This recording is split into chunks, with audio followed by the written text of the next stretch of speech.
You're all very welcome. Particularly those who've joined us in the public gallery, considerable number of people.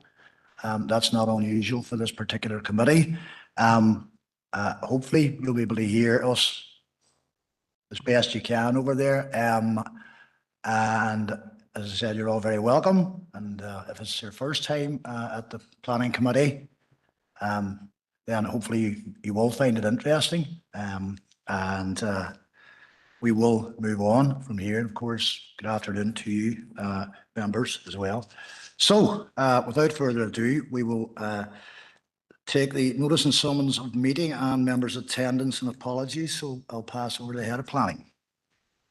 Thank you, Chair. Good afternoon, members. Oh, yeah. You're hereby summoned to attend the monthly meeting of the Planning Committee, which will be a hybrid meeting conducted remotely via WebEx and physically in the Council Chamber, Guildhall, on Wednesday, the 5th of November 2025 at 2 p.m. Alderman Keith Kerrigan. Online, Suzanne. Thank you. Alderman Neri McMorris. Here. Thank you. Alderman Janice Montgomery. Is online, Suzanne. Online, thank you. Councillor John Boyd. Here. Thank you. Councillor Caroline Devine. And Shaw. Thank you. Councillor Sean Fleming. Shaw. Thank you. Councillor Paul Gallagher. Thank you. Councillor Conor Heaney. Thank you. Councillor Christopher Jackson. Thank you. Councillor Fergal Leonard. Shaw. Thank you. Councillor Patricia Logue. And Shaw. Thank you. Councillor Patrick Murphy. Shaw. Thank you. Councillor Martin Riley. Here. Thank you. And Councillor Lillian Sinai Barr. Yep. Thank you. Thank you, Suzanne. Members, we'll move along to the statement, the broadcast statement, which you're all very familiar with, but we have to do as a matter of protocol for members of the public in particular. I would like to remind everybody physically present at this meeting or in attendance remotely that this meeting will be broadcast live to the internet and will be capable of repeated viewing. This broadcast may be terminated or suspended in accordance with our protocol. Due to your attendance at this meeting, you are consenting to being filmed and to the use and storage of those images for broadcasting or training purposes and for the purpose of keeping historical records and making those records available to the public. Members and approved speakers are reminded to only have your microphones and cameras on whilst speaking at this meeting and to use the chat facility to highlight a request to speak, and a copy of the Council's privacy notice may be found on the Council's website at www.derrystrabane.com. Moving on to agenda item number 4, and that's declarations of interest. Are there any declarations of interest? Councillor Heaney? Yes, Chair, just like to declare an interest in application LA 11/225/007/F. Before I joined the planning committee, I provided a letter of support for this proposal, so I'll abstain myself from the chamber as that's been discussed. Okay, any other declarations? Just to say, look, I'm in the Urban Villages committee as a councillor, but item number 2, I don't think it'll make me exempt from voting in this matter. But just to declare that I'm on the committee. Thank you. Okay, Councillor Jackson. Good Chair. The first application, LA 11/2022-11860. I am a commissioner, as you will know, Chair, in Foylport, and Foylport have an interest in this application, so it would be only right for me to exempt myself from the discussions. Thank you, Councillor Jackson and Councillor Logue. You won't have to absent yourself from the meeting, simply a declaration, and I think you've indicated that you won't vote on it. Is that correct? Yes? You're not going to vote on that one, no? Oh yeah, no, I don't think I will be exempt. All right. No, you City Solicitor said you wouldn't be. No. No, that's okay. And just to say at this stage too, I have to leave the meeting at 3:45. We'll return about 4 o'clock for an appointment. So. Okay, thank you, Councillor Logue. I will also have to make the same declaration of interest as Councillor Jackson. as a commissioner on the Foyle Port and Harbour. And so as a result of that, I too will have to absent myself from LA 11 2022 11860. And the Vice Chair, Deputy Chair, Councillor Fleming will be stepping in as soon as we arrive at that point of the meeting, and I appreciate him doing that. Alderman McMorris. Sorry, just to say that I'm going to have to step out of the meeting too at possibly around 4 o'clock because I have a deputy mayor engagement downstairs. Thank you for that, Alderman McMorris. Any further declarations of interest? Thank you. That's quite a few. Okay. Chair, sorry, I have indicated a declaration of interest. Yes, Alderman Montgomery, go ahead. It's just the usual for applications number 1 and 2 for being on the Locks Agency Board. Okay, thank you, Alderman McMorris. We'll move on now to chairperson's business. I have no personal chairperson's business. However, I'm going to pass over to Suzanne for the late items, and then I'll take you through the running order. Thank you, Chair. Members, you will have received correspondence from the planning team with 4 late items that have been received to date for today's meeting. They are all in relation to item number 1, LA 11 2022 1186. The first one is an email from Stephanie Reddick in NI Water received on the 31st of the 10th at 15:49. The second one is an email from Matt Kennedy received on the 31st of the 10th at 09:55 relating to objections. The third one is an email from Matt Kennedy received today at 10:39. And we've also, the council team received an email from NI Water as well today at 10:42, and that's included in your packs as well. Okay.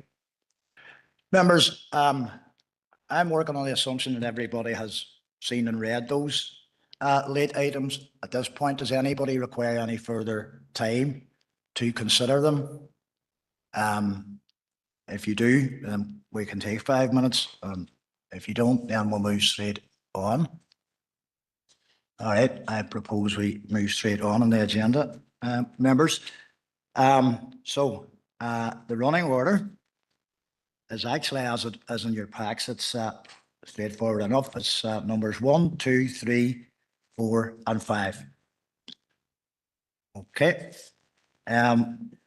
Moving on to agenda item number 6, which is the matters arising from the open minutes of the planning committee meeting which was held on Wednesday, the 8th of October. Any matters arising, Councillor Leonard? Thank you, Chair. P1375, please. The implementation of the independent plan review.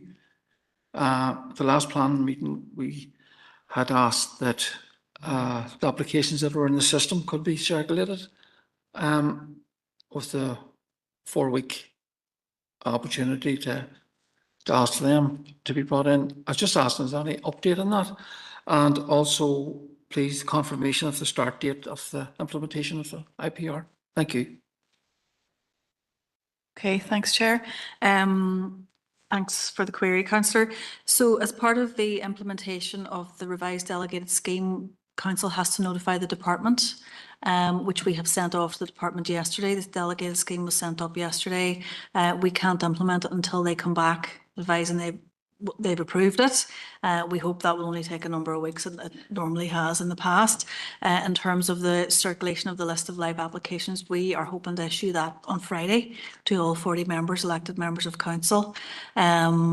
If members want 4 weeks to consider that, then we won't be able to implement the delegated scheme until after that date, would be my position on that. So there are applications in the system that will be moving forward as normal, delegated as refusal or as approval. And we would not want to hold those applications up in the system. So happy that, happy that we will not issue any refusals until members have had the 4 weeks opportunity to call applications in. Is that okay? All right. Yeah, thank you. And you let us know when the implementation date is actually occurring. We'll communicate to all members as well, and it'll be put up on the website as well and put out there. Thank you for that as well. Thank you, Chair. Thanks, Councillor Leonard. Okay. Wonderful. It's great to hear that.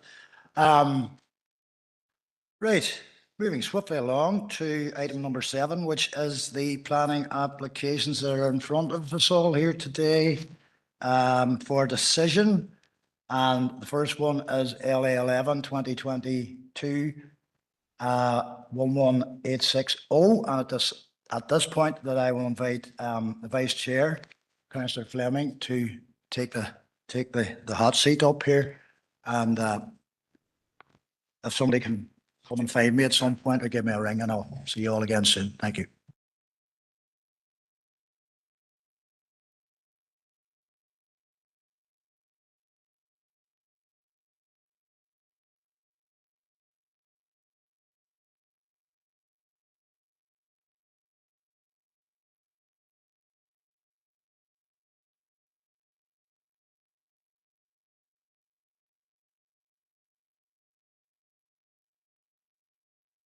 Hi folks, I'll do my best. I hope you all be patient with me.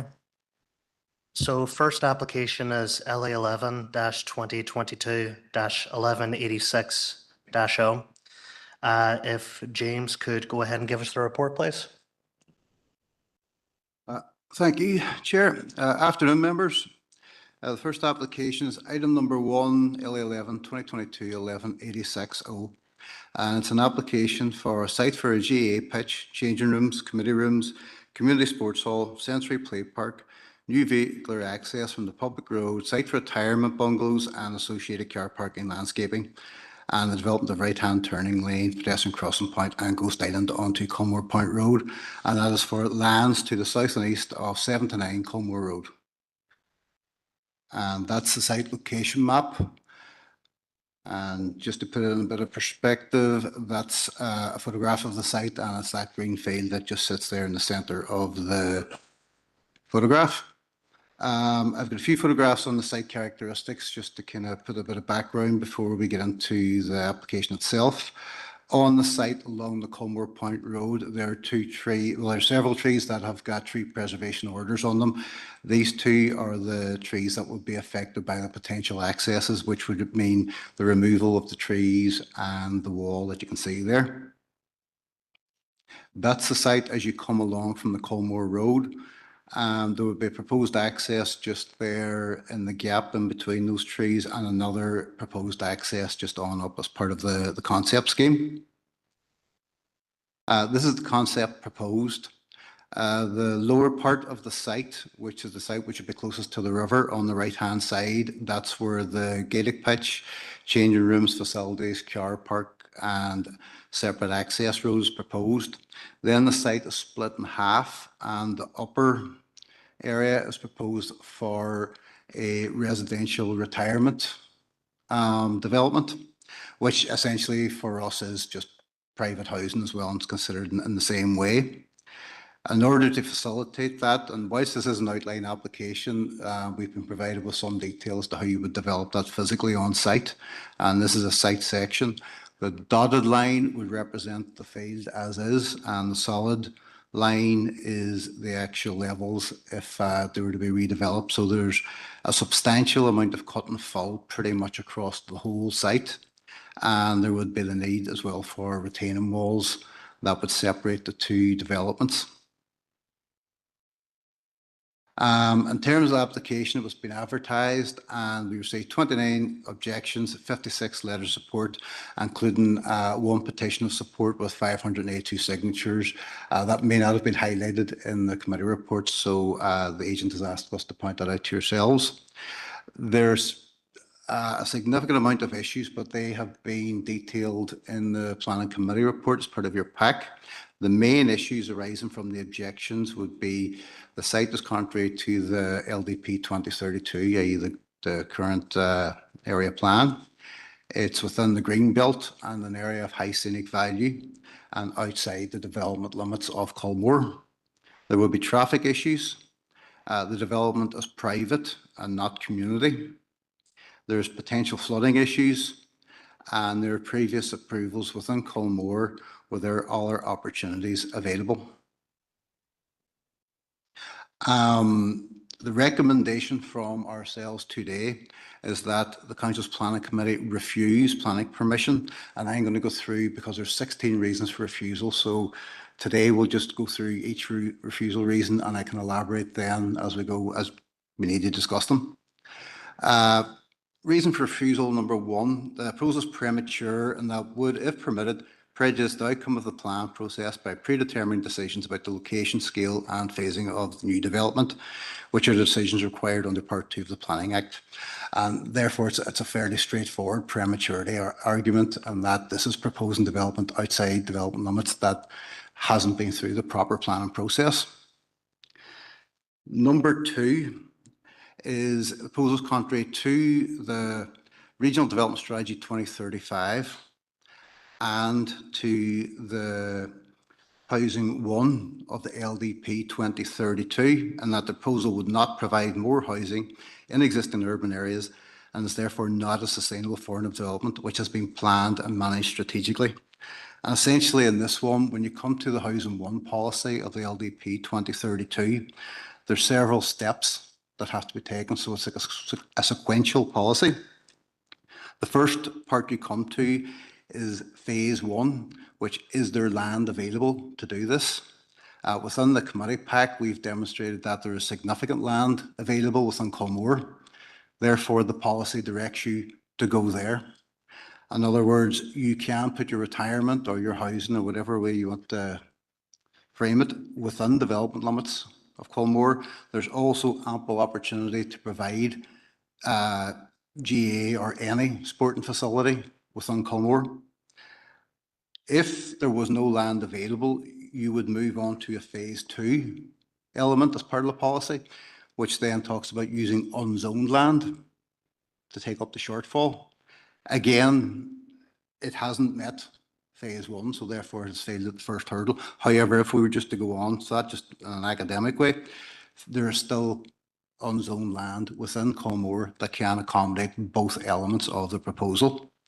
And it's only when you get to phase 3 where there is no land available to do this, can you start looking at land that's outside development limits.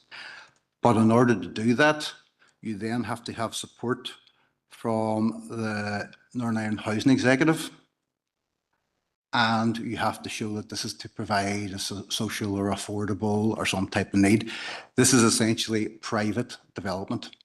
Whilst there can be an argument over the retirement and element of it, that it will provide some type of care and need in terms, we will get that on a subsequent refusal reason. In terms of how we apply this, this isn't to address a social need. This isn't to address an affordable need. This is a private development for housing within the green belt in the area of high scenic value. Refusal number 3 is proposals contrary to strategic plan policy statement, in that the proposed development would, if permitted, result in demonstrable harm to the provision of sustainable housing development within existing urban areas. And essentially this boils down to that you should be, as a planning committee, looking to approve development within development limits first, and then look beyond that. So our argument today is that there is sufficient land within the development limits to deal with this. Refusal reason number 4, the proposals contrary to SPPS, and that if permitted would undermine sustainable development and create an undesirable precedent by proposing residential development outside of the defined settlements where there's an adequate resource of existing undeveloped land and zoned land within the existing development limit, and it will be prejudicial to the preparation and implementation of the local policies plan. This really goes to, if you look at the second line there, the word precedent. If you approved this, this would be creating a precedent for private housing within your green belt, private housing within your area of high scenic value. And that would obviously be contrary to plan, because you would have to then look at every other area that has been zoned as green belt, countryside, and area of high scenic value. And this would create a precedent for allowing any development within that land, irrespective of where it's at. So the actual argument on this one is the implications of this development are quite far reaching and well beyond the red line, as it were, of the application. And that is one of the reasons why we put on that this would create a precedent that would make it very difficult for either ourselves or yourselves as a planning committee to sustain a refusal for this type of development within the green belt or area of high scenic value, or the countryside area for that matter as well.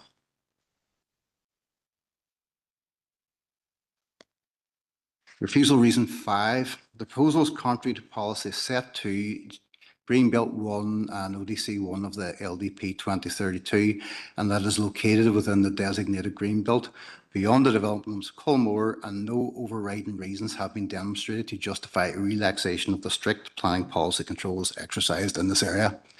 As part of your area plan and your policies, we have given a lot more protection and weight to the countryside, and we've brought back in with the green belts, and we have reinforced the area of high scenic value, and that is to protect that land. So visually, I would advise, if you're looking at this site, that green corridor that runs as you're looking from the new bridge towards Colmore, which has been protected, has never been developed, that would be at risk if you did approve this, because that would then open the gateway for redevelopment. So therefore, these policies are in place to protect that area, to protect that visual amenity that the city has, particularly as you enter and as you gateway into the city. So that particular reason would tie in with number 4 as well. Refusal reason 6, the proposal is contrary to the SPPS and CY3 of the LDP Plan 2032, in that development, if permitted, mar distinction between defined settlement limit of the surrounding countryside, thereby resulting in urban sprawl. What this is, when you have a development limit and you have a green belt or the area of high scenic value or the countryside dividing it, it stops the sprawl of urban development creeping into your countryside. Now, generally, this would be for smaller developments. This is a 5-hectare housing development along with a sporting facility. So therefore, it would be a significant impact into the countryside, and just basically allows the urban area to sprawl into what should be protected and what is protected under your area plan currently. Refusal reason 7. The proposal is contrary to the SPPS and CY1 of the LDP 2032, and the development is for a major housing development due to unacceptable scale, form, massing and layout will not integrate satisfactorily into the landscape. Because the application is within the green belt, is within the countryside, we have to look at this in terms of how it would impact visually. Whilst this could be worked with and could be acceptable within development limits, because you expect the urban area and residential element to be in that location, you do not expect it to be in the green belt or the countryside. And in terms of integration, we do sit here in this planning committee and talk about integration of 1 or 2 dwellings within. We're now looking at 49, approximately 48, 49 houses and a sporting facility that take up 5 hectares of land. So therefore, it really would be impossible to integrate something of that size into your area of high scenic value and also within your green belt area. In addition to that, the development, whilst it is outlined, we have been given the concept, and there is a substantial use of retaining structures needed to do this. It's a sloping site, and obviously to create a pitch, you need to have a flat area. So as I showed on the section, the amount of cut and fill requires this fairly hard infrastructure to go in, and it has to traverse across the site, which visually gives it the biggest impact. Then you would have elements such as acoustic fencing is needed, because the compatibility of having a sporting facility beside a retirement village, it's fairly apparent that the two do not mix, in terms of if you have a retirement for people just to, let's say, retire and have a bit of peace. to have a Gaelic pitch beside it and everything that goes with that. The two just don't, they're not good neighbours, so therefore the noise has to be mitigated, and that would require fairly significant amount of acoustic fencing. Then you have things like physical things like ball catching, and in addition to that, obviously you would have the noise and elements like that. So again, it's not a suitable development for its location. Refusal reason 8. The proposal is contrary to the SPPS and CY2, and that proposal will further erode the rural character of the area and result in unacceptable suburban style build-up of development, detriment of the visual amenity and rural character, the sense of rural location. It would be similar to what I've just explained in the previous applications, that it would be impossible to integrate this into your green belt, into your high scenic value. And the urban sprawl and the development of this 5-hectare site, I say, does have a fairly unacceptable impact on what should be a rural character area. Okay, refusal reason 9. One of your late items came from NI Water. So we've got confirmation on this that this application, actually it wasn't solicited by ourselves, it was provided by the agent as the late item. However, we've went back to NI Water just to confirm, who have advised us that in terms of the wastewater, NI Water is content that in relation to wastewater of the site, planning conditions can be applied, and the applicant is actively engaged in the wastewater impact assessment process, and NI Water are optimistic that a viable solution can be achieved. However, the specific details of the solution are still being finalised. In terms of the water supply, as of today, NI Water has not received a water impact assessment for this proposal. Therefore, NI Water would not support the inclusion of a planning condition related to water supply at this time. So that's still an element that has to be decided. However, for our refusal reason, we would be withdrawing refusal reason 9 and applying those negative conditions. Now, this is obviously on a without prejudice basis, as we are recommending refusal. However, it's just to advise you that you don't need to consider refusal reason 9. Refusal reason 10. The proposal is contrary to criteria A, C and I of policy Housing 8 and GDPOL 1 of the LDP, and that the proposal will be detrimental to the visual amenity and residential amenity and does not respect the surrounding context, including the application site's landscape features, and is inappropriate to the character of the protected rural area. Housing 8 is generally the policy now that we would assess housing developments under, and it goes into the detail in terms of how to lay out, set out what type of open space and how it all works together in terms of the access, walkability, the house types, the design. So really it's just a criteria to see how fit the development is, and unfortunately the development itself, by virtue of where it is, cannot be integrated into that particular site. Therefore, there's a visual amenity issue, and the residential does not respect the application site's landscape features. Landscape features would be the topography of the land, the fact that it's prime, pristine agricultural land. The landscape features would be the trees that have been protected. As we've shown you, the 2 trees along the road frontage would be the ones at greatest risk, and they should all be respected if you're doing a development or incorporated within that. However, the proposal that we have in front of us in terms of the concept removes every single feature on that and pretty much every single blade of grass on the field. So therefore there's a huge impact into that, and the section showing the amount of cut and fill and retaining walls backs up that assessment of it.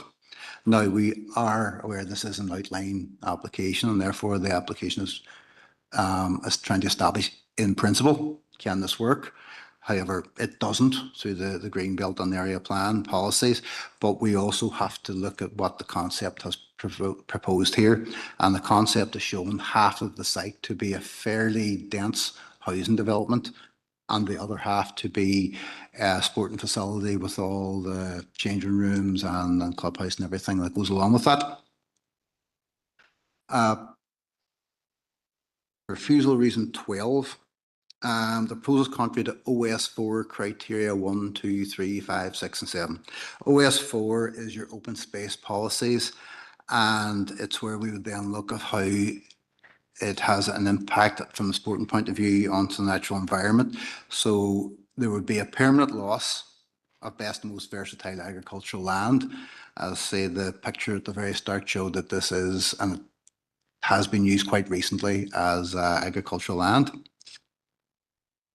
There would be a significant detrimental impact on the visual meaning and character of the landscape, and that's the introduction of a 5-hectare housing development sporting facility on the site and within the greenbelt. Public safety is prejudiced as a safe means of access has not been achieved. We'll come on to that in a later refusal reason, but essentially we don't have conditions or agreement with DFI roads as to the 2 access points. It's a significant detrimental impact on the visual amenity and character of the landscape, which I've advised you before. The ancillary structures required to facility development are not sympathetic to the surrounding environment and satisfactory arrangements provided for access. So the ancillary structures would be the retaining wall structures that you would need, the acoustic fencing, to a lesser extent the bulkheads, because we do have sporting facilities within the countryside that do have elements of this. However, we do not have them with a housing development attached to that particular site, whilst they may be on the edge of settlements and things like that. This is fairly unique in terms of a proposal, and it really just hasn't met the vast majority of the policies in open space 4. Refusal reason 13. The proposal is contrary to OS 5 of the local development plan, and the proposal has failed to meet the exception test that would allow an intensive sports facility located outside of the Comore settlement limits. And this really is, open space 5 directs you to a site within settlement limits, and that comes down to the alternative sites and whether there is land available to do this. And as part of the planning committee pack, we have put on a few applications that have been through the system for similar type developments, whilst they wouldn't be exactly the same development or anything, but it does show that the principle is possible, and it does show that there is substantial land within Culmore that can deal with this. Refusal reason 14. The proposal is contrary to policy OS6 of the LDP 2032, and that proposal has failed to meet the criteria required that will allow this noise generating sports and outdoor recreation activity as of an unacceptable level of disturbance to people living nearby. The potential to harm the habitat of protected species and a conflict with an area valued for their silence and solitude. Now, the wording of that comes out of the policy, and it comes down to the protection of that green corridor that you would see on both sides of the foil as you head up between Derry and Culmore. The unacceptable level of disturbance is the fact that you are having a noise generating facility. If you're going to be having a Gaelic match, football match, doesn't matter what it is, you're going to have noise at a sporting event. You're going to have people arriving there, you're going to have people cheering, people not cheering, people whatever. So the development itself does not sit well in the context of the area and would undoubtedly lead to disturbance of for the people living there. Refusal reason 15. Proposals contrary to policies TAM 2 and GD Paul 1 of the LDP, and the proposals fail to demonstrate that safe means of access can be provided. This comes down to the point that they have proposed 2 accesses: 1 access for the housing element, 1 access for the sporting facility. However, to do that, they need to remove the trees with the tree preservation orders along the road frontage, and as council have advised DFI roads that we are not consenting to the removal of those. Therefore, they cannot provide a safe means of access, as they can't get the visibility displays to do that particular access, those 2 access points. Refusal number 16. The proposals contrary to policies FLD1, CD1 and GD1 of the LDP 2032, and that's proposed not demonstrated an exception to policy to development in an area that would require new coastal flood defences as a result of climate change. One of the new elements of the LDP 2032 is not only do we look at flooding, but we're also incorporating climate change into our assessment. So to help yourselves, the map up there, which isn't, you can't, well, the map itself does show the site. However, what you can see up there is the coloured elements. The pink, which comes into the site, is surface water flooding, and the yellow along the river edge is coastal flooding, both of which affect the site. Therefore, there is the potential that this could cause flooding. In particular, you will have the sporting element has to be a level site, obviously, to have a pitch. Therefore, there's the potential flooding onto that. There's a potential of displacement flooding if you put this development on that site. The site naturally has drainage because it's a field, and it will drain off into the river or through the soil itself. This then becomes hard surfaced through there's a large car park at the bottom, there's hard standing, there's then the actual hard standing need for the roads, for the houses, and all this contributes then into potential runoff. And as we know, there is a particular problem down, particularly at that point of the Culmore Point Road, and this would only have the potential to make that worse, or it has been demonstrated that this would alleviate, or at the very best, not contribute to any flooding at that point. Now, so that's the 16 reasons for refusal, and thank you very much for kind of staying with us for this. There's just two elements I just wanted to just tie up at the end, and one of it's not criticism or points that are being raised about this, is that there has been establishment of a need. We are not arguing need on this at all. So if we break it down into two elements, sporting facility, if you need a pitch for Gaelic, football, we agree with that. We're not arguing. The point that we have a concern with is that this is being placed into the green belt and into the area of high scenic value. If anyone wanted to explore any sites within development limits, you can come through the PAD process, and we'll be quite happy to help and go through with a lot of free advice in terms of consultees, roads, water. We can do that for any site within there. We are not arguing that there's a need. There's actually no requirement to establish a need to put this through. It's not a test that's needed, pardon the pun. So that's taken as granted. So if there is an argument put forward that, oh, this is needed, we are not arguing with that. If you're saying it's needed, it is needed. However, it's the location, it's a specific site that causes the issue. And the issue is caused because this is in conflict with your area plan. And this is the area plan that obviously, as councillors, you voted to accept 16 weeks ago. And therefore, we are merely applying the policies in your plan. Obviously, it is not DFIs or is not an old plan that's been carried. This is the policies that yourselves wanted us to implement. So in terms of need, this would also apply to the housing element of it. And if there's a need for retirement, that's perfectly fine. That's all you need to say. However, we would ask that you would honour your own area plan and ask for that housing to be put within development limits. So as part of the late item, we did have a letter that came through Matt Kennedy planning, and essentially it was talking about there is no alternative sites within the settlement limits. So I've added this slide at the end here, if you can see it. It's the photograph on the left is part of the area plan maps, and these are the maps that LDP 2032 is carrying over. The pink element, which up in there is kind of just a slightly different tone, but it's all the land to the north. It's not developed. That's within development limits of Culmore. those are the sites, and there's more detail put into your planning committee pack showing those alternative sites.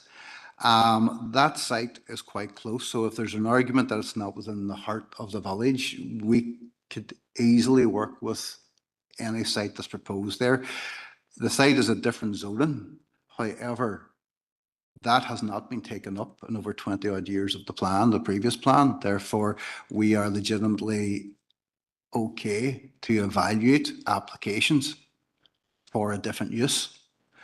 The housing element, and sorry, to the right there is actually, that's just the Google Maps Colmore as it is developed today. So you can see on the map on the left, there's that big white area, which has been filled in. However, on the upper side, there is still a fair amount, a substantial amount of land that can be developed, and that could easily take the retirement facility if needed. So our contention with the late item is that we would not agree with that assessment. It's demonstrable that you can see there is land available. So therefore, to say that there isn't lies in the face of what is actually there. So it was just to bring that to your attention. And just the last point, and I've raised it during the previous refusal reasons, but just to kind of reinforce the precedence of this application, of what it could do. As again, we have no issue with putting a gated facility or with retirement homes. It's just the location. So to allow this, whilst it's termed as retirement, it's for all extents and purposes private housing. It's not social, it's not affordable, it's not there to address a social need. This would be a private run venture by a private developer, which is fine. But it would also open up within your greenbelt and within your area high scenic value the potential for this to happen again. Given the fact that it's a 5-hectare site, visual amenity, it just can't integrate with the area. So therefore, if you were to come along at some point for a different application to say, no, we want this refused on the greenbelt area of high scenic value, it presents a big difficulty for us because at planning appeals, precedence is a big element of planning considerations. So therefore, we would just ask yourselves to be mindful and to be cautious of that when you come to making a recommendation. And that really to reinforce the fact that this is a decision that when we present a recommendation yourselves, we look at the plan, the policy that's put in front of us. We can't be emotive. We can't decide, look, we can set everything aside because we need a facility here. As we've said, we will work with anyone who wants to apply for either retirement or a sporting facility, but within the development limits of Colmore. And I say thank you very much. Thank you for the comprehensive report, James. So there are 3 objectors scheduled to speak today. If you would like to make your way down, you'll have an opportunity to speak to the committee.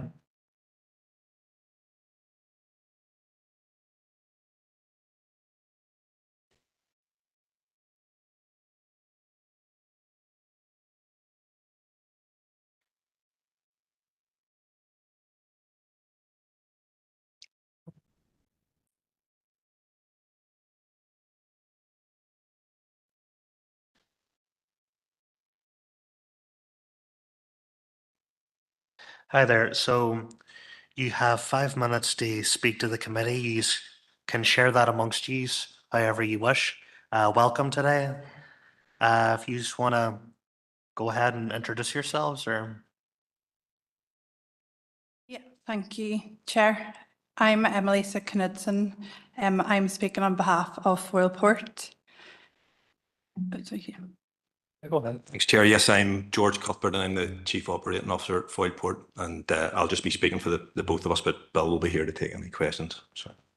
Yeah, hi, I'm Bill McCann, Harbour Master, Foilport. Yeah, go ahead, folks. Great, thank you, Vice Chair. Foyleport is located close to and opposite the proposed development site across the River Foyle. The site is around 400 metres from the port. If the proposed development was to be approved and developed, it could seriously constrain future port sustainability and restrict the port's duty to develop, maintain and improve. Foyleport supports the officer's recommendation to refuse the planning application. The principle of development of the site is unacceptable as the site is outside the settlement limits of Culmore, and being within the countryside, the proposal is contrary to local and regional planning policy, including plan strategy policies SETT2, GB1 and ODC1.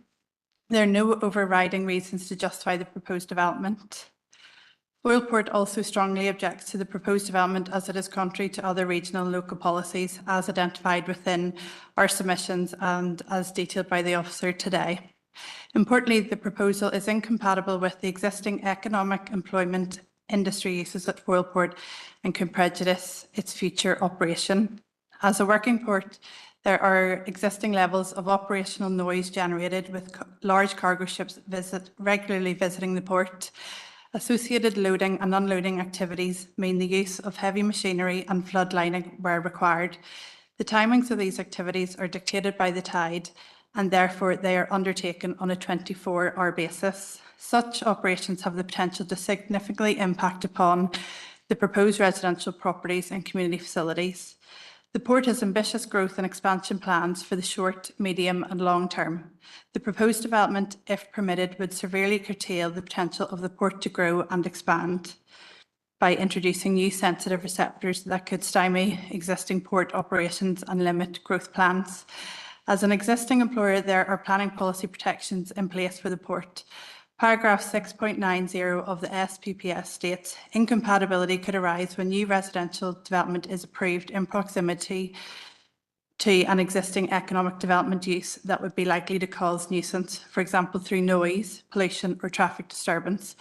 Where it is clearly demonstrated that a proposal for new or expanded development would prejudice the future operation of an established or approved economic development use, then it will normally be appropriate to refuse the application. This is also reiterated in policy ED4 and paragraph 9.32 of the plan strategy.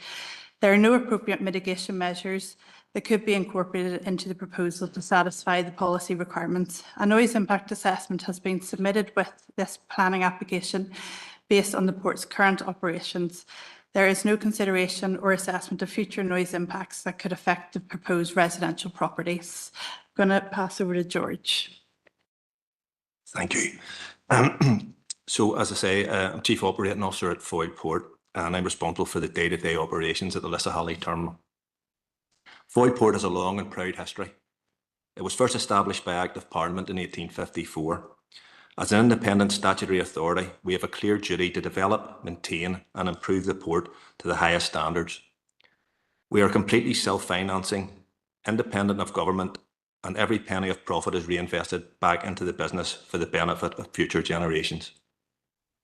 Over the past 2 decades, the port has grown significantly. Since 2003, we have doubled both turnover and profit and attracted more than £100 million of inward investment to the northwest. This year we handled 2.5 million tonnes, the first time in our 170-year history that we've exceeded 2 million. This represents a 25% increase.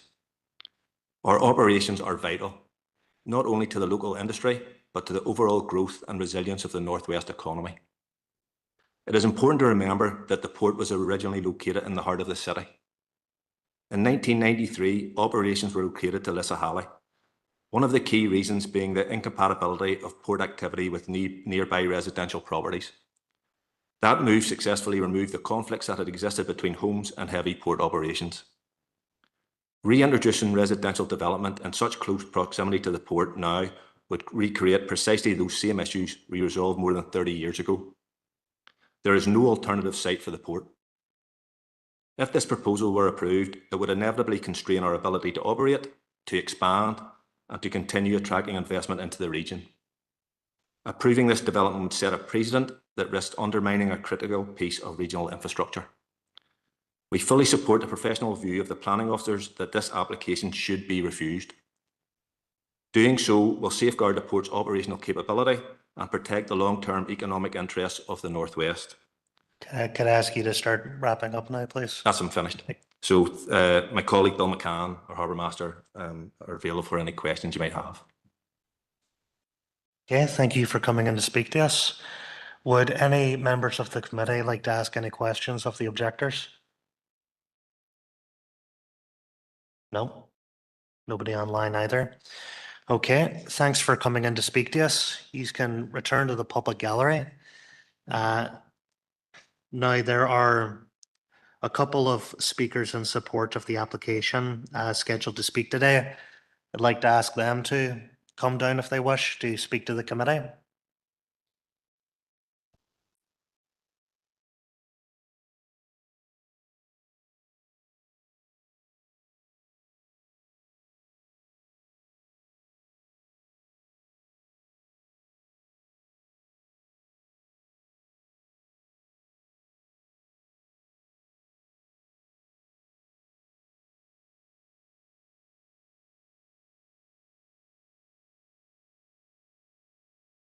Thanks for coming in to speak today. If you would like to take 2 seconds to introduce yourselves.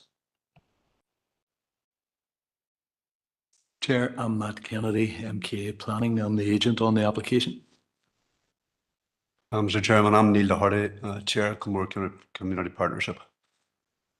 Okay, thank you. You have 5 minutes to speak. Go ahead. We were going to share the time, 2.5 minutes each. So, Chair, councillors, thank you for the opportunity to address the Planning Committee on this community-led planning application.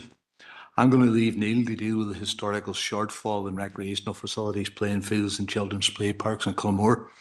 I'll take on the difficult job of responding to the objection raised by Foyle Port and the issue of alternative sites. And I would like to ask councillors to ask me to respond to those points after I've made my original presentation. I propose to deal with the various technical issues first: access, drainage and retirement bungalows raised in this proposal. First issue I need to deal with is the issue of TPO trees and access to the site. There are 2 TPO trees we need to consider along Culmore Point Road. These trees need to be removed to provide a safe access. DFI Roads have cleared the access proposals subject to their removal. The grant of outline permission overrides any TPO. The Planning Committee are the decision makers on this proposal. The decision maker must weigh the TPO trees' amenity values against the benefit of the proposed development. This proposal provides the following benefits, namely a community sports / community hall providing recreational facilities, a sensory children's play park, a GAA pitch and changing rooms for the championship winning Culholland's GAA club, retirement bungalows for over 55s. These benefits clearly outweigh the loss of amenity value of the 2 TPO trees, one of which snapped in 2 during Storm Amy and narrowly missed pedestrians and cars on Culmore Point Road. Both TPO trees overhang Culmore Point Road and without remedial work would represent a threat to both life and safety. I've also pointed out in my briefing note a number of other precedent permissions where TPO trees have been removed to facilitate similar development. This proposal provides compensatory planting and landscaping and improves the biodiversity of the site. In terms of drainage, a drainage assessment has been submitted for this proposal. Rivers Agency have already cleared this application under policy FLD1. The proposed built development is located outside of the 1 to 100 fluvial and the 1 to 200 coastal floodplain. There's no objections from Rivers Agency. The proposed road and built development is located above the predicted climate change coastal floodplain of 2.94 metres. Moreover, is there no objection to infilling in the coastal floodplain? The level of the proposed road and sports hall can be raised with a suitable freeboard to ensure no flooding issues in the future from climate change, and this matter can be resolved at reserve matter stage. In terms of retirement bungalows, this proposal provides 48 retirement dwellings to serve a growing need for this type of specialist residential accommodation in Culmore. While this is an outline planning application, the intention is that it will be an active elderly scheme over 55 years of age only. Category 1 social housing development. Category 1 also allows for the provision of the infirm and disabled under this criteria. The applicants are working with and have the support of Radius Housing Association to bring this scheme to fruition. Culmore is now considered part of the Northwest West Bank housing market, and there is a significant housing need on the West Bank, and this proposal can be considered an exception under policy HOU1 of the LDP.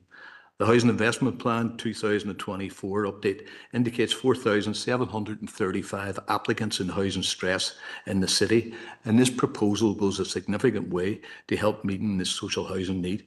I'll pass you over to Neil now. Thank you.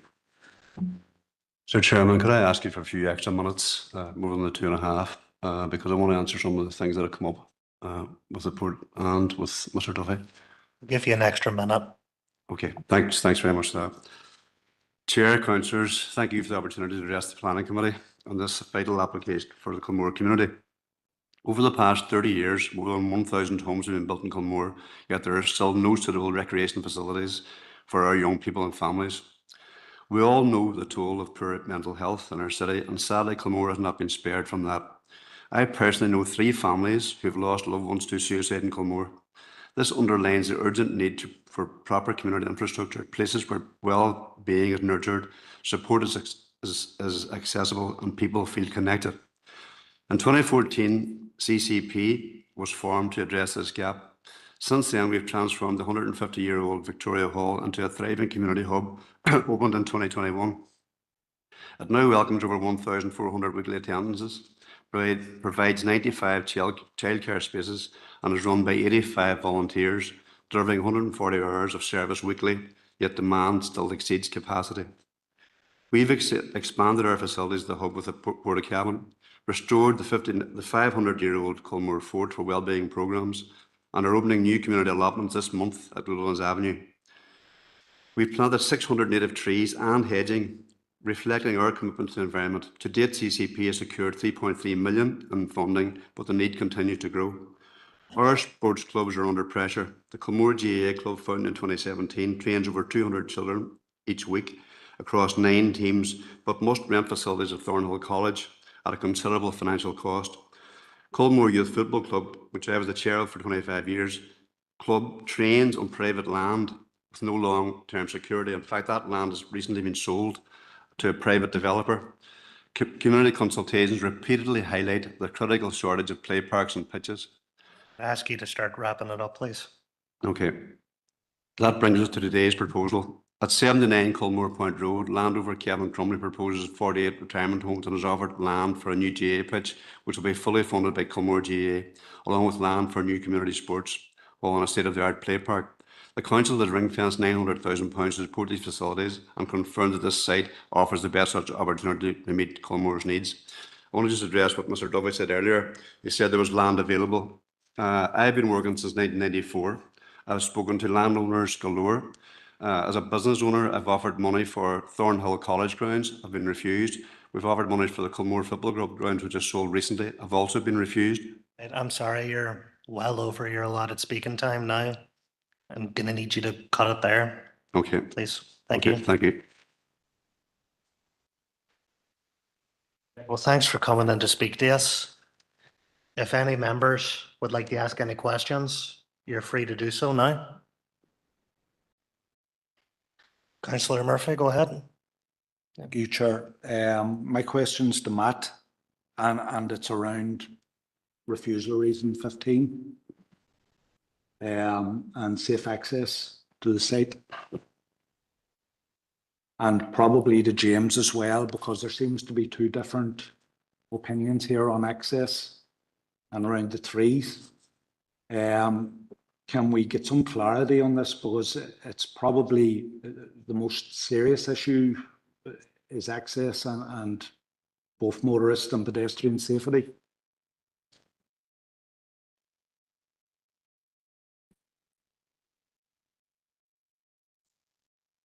Councillor, the Planning's Department objection to the proposed access is not on access standards. It's on the basis that the 2 TPO trees will be lost. DFI Roads have already cleared the access proposals submitted by our traffic consultants, Atkins. However, in our earlier TPO submission, we pointed out that the grant of any planning permission, in this case, outrides and overrides any existing TPO. And any planning authority must consider, firstly, the TPO's amenity value, i.e. its contribution to the local environment and the community. And secondly, consider the community benefits of the proposed development. So any decision maker must weigh the TPO tree's amenity values against the identified interests of the proposed development and make a decision based on the greater public interest. Well, if I look at the two TPO trees, tree 6 during Storm Amy snapped in two, fell onto the Culmore Point Road, narrowly missing pedestrians and vehicles. We had warned, our tree consultant had submitted a report stating that both of those TPO trees required remedial works, required a reduction in height and a reduction in the crown to take away dead wood. The council instructed their own tree consultant who came back and told them that the trees were safe and that the trees were in good shape and didn't need any remedial works. Well, Storm Amy demonstrated that those works were needed, and we were very lucky that we didn't have a fatality on Culmore Point Road in October. So I believe this proposal and the benefits that this proposal provides clearly outweighs the loss of these two PO trees, one of which is snapped in two and is half the size of the previous was, and which are located along Culmore Point Road and overhang Culmore Point Road, and going forward will always remain a danger to both the passing public and the pedestrians. So I believe this proposal provides significant recreational open space and playing fields benefits for the local Culmore community. I also believe that this proposal provides compensatory planting and landscaping, enhanced biodiversity on the site. And I would also point out there's in our briefing note that I've submitted, there's a number of other precedent decisions where the council granted planning permission for housing development, which also involved the loss of TPO trees. You know, I've given a number of examples in my briefing note, but one that I can think of, which I was involved in, was the Barley Fields development just across the road in Culmore, where there were 13 TPO trees lost as part and parcel of that development. And in this case, I'm saying, listen, what we're proposing here is the loss of 2 trees, one of which is already severely damaged. And I believe that the benefits that arise from this proposal greatly outweigh the loss of those 2 trees. Thank you. Do you have any other questions, Councillor Murphy? No, I was just wondering if James could follow that up, because we need a wee bit of clarity around access and safety to the site. No problem, Councillor. I say we've put forward the reason. James, we'll save questions for officers for the next stage, but you know you will get a chance to ask James. Right? Do you have any other questions for the agent? Right. Okay. Councillor Gallagher, I think you were looking to come on. Thank you. It's just on a previous point there. We were going on to hear about land available versus land being unobtainable. And I was just wondering, Christopher, was it? Neil, could you elaborate on that? Could you?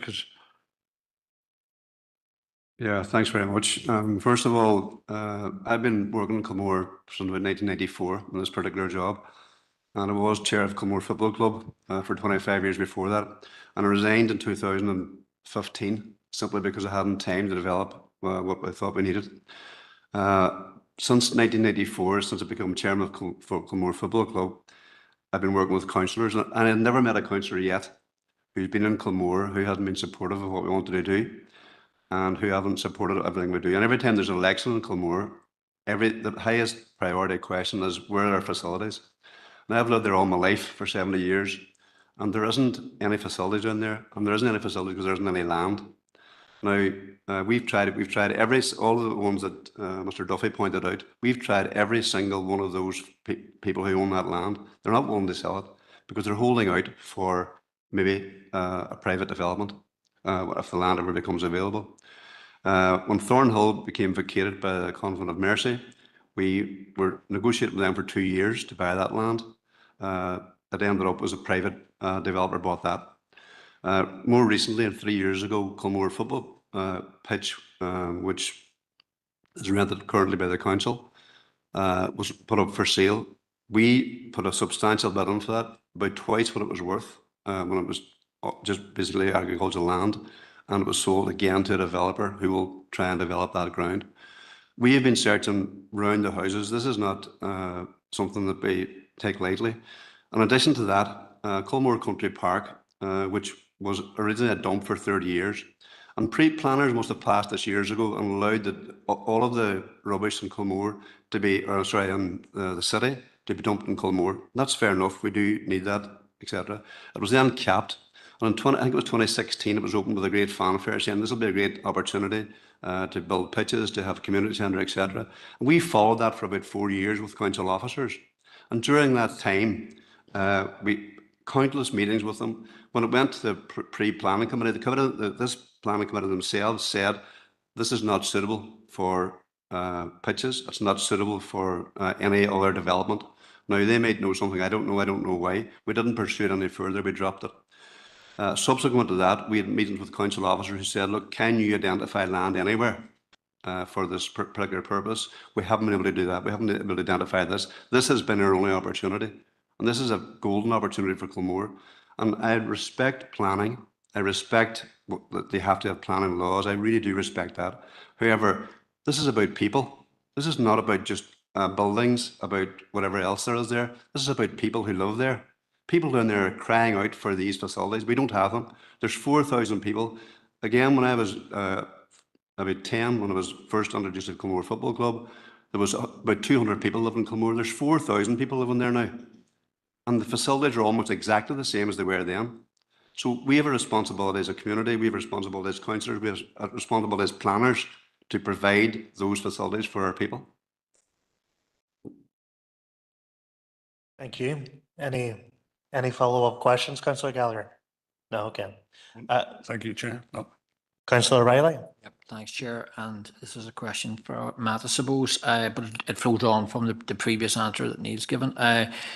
Just in relation to the late item papers that we received, the refusal reason rebuttal email, and in that email it touches on the middle paragraph in relation to a meeting held with senior council officers, including the chief executive and elected representatives back in 2022 in June on the 21st, in relation to the fact that Culmore Community Partnership was asked with identifying alternative suitable sites for these facilities.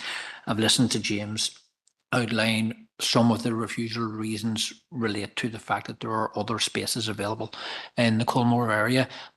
So is there anything that Matt can elaborate on in relation to the late item in relation to the fact that there might be on a map space available, but if there's been an agreement with council officers in years gone by not to proceed with those locations, that would be relevant for today's decision. So happy to hear any additional clarifications that Matt can provide. And then there may be a question, Chair or Vice Chair, in relation to officers answering that, but happy to take that from the applicants at this stage and then ask the question of officers at a later stage. Thanks. Yes, Councillor, thanks for the question. One of the first things that I did when I submitted this application is that I submitted a briefing note, a 70-page briefing note, setting out and looking at all the potential alternative sites in Culmore and how they were none. My briefing note sets out that the applicant spent 10 years searching for a site to accommodate these recreational facilities without success before they reached this site. The GEA Club, they told me they have approached a number of landowners in this area, particularly on the industrial zone land and on other sites on the edge of Culmore, not in Culmore, but on the edge of Culmore, looking to purchase land for their playing fields. They've been unsuccessful. They weren't prepared to sell. In my briefing note, I went through all the various alternative sites and set out clear planning reasons why they were not suitable or available. And realistically, the only alternative site is at Culmore Country Park. Now that's located 1.1 kilometres away from the village. There's no approval for a sports pitch on it. There's no street lighting on Coney Road. It's too isolated. It's too far. Local residents are saying they couldn't let their children walk out there for sporting facilities in the winter, in the dark. So if I look objectively at the application site and I look at the merits of the application site, it's centrally located. It's highly accessible. It's right on the edge of the village. It's a short distance from the community hub. It's located along the Culmore Point Road. That's a major road artery through the village. It's along the Greenway. It's along the bus route. It's highly accessible. But not only is it highly accessible, but if you look at the residential estates that are directly facing it, none of those residential estates have any active open space for young children. My last check of the census in Culmore indicated there's over 1,064 children in Culmore under the age of 16 who are being denied they're being denied the opportunity to get involved in sport because of the lack of sporting facilities in Culmore. And this proposal directly addresses that. And in terms of the alternatives, I believe the only potential alternative was at Culmore Country Park. And I think for the reasons set out, it's not a viable alternative.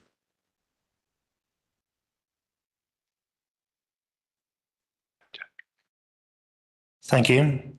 Any follow-up questions, Councillor Riley? No, thank you, Vice Chair. Okay. Does anyone else have any questions? Any other questions for the agents? No? Okay. Thanks for coming in and speaking to us. I'll invite you to return to the public gallery as we proceed to the next step.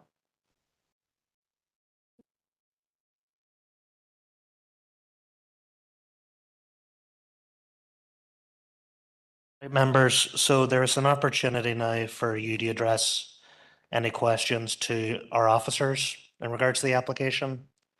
So would any members like to ask any questions of our officers? Right. Councillor Murphy.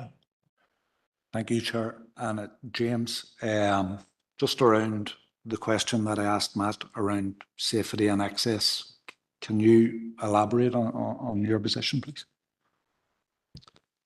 Yeah, Councillor, obviously we've recommended that this is refusal because of safe access can't be achieved.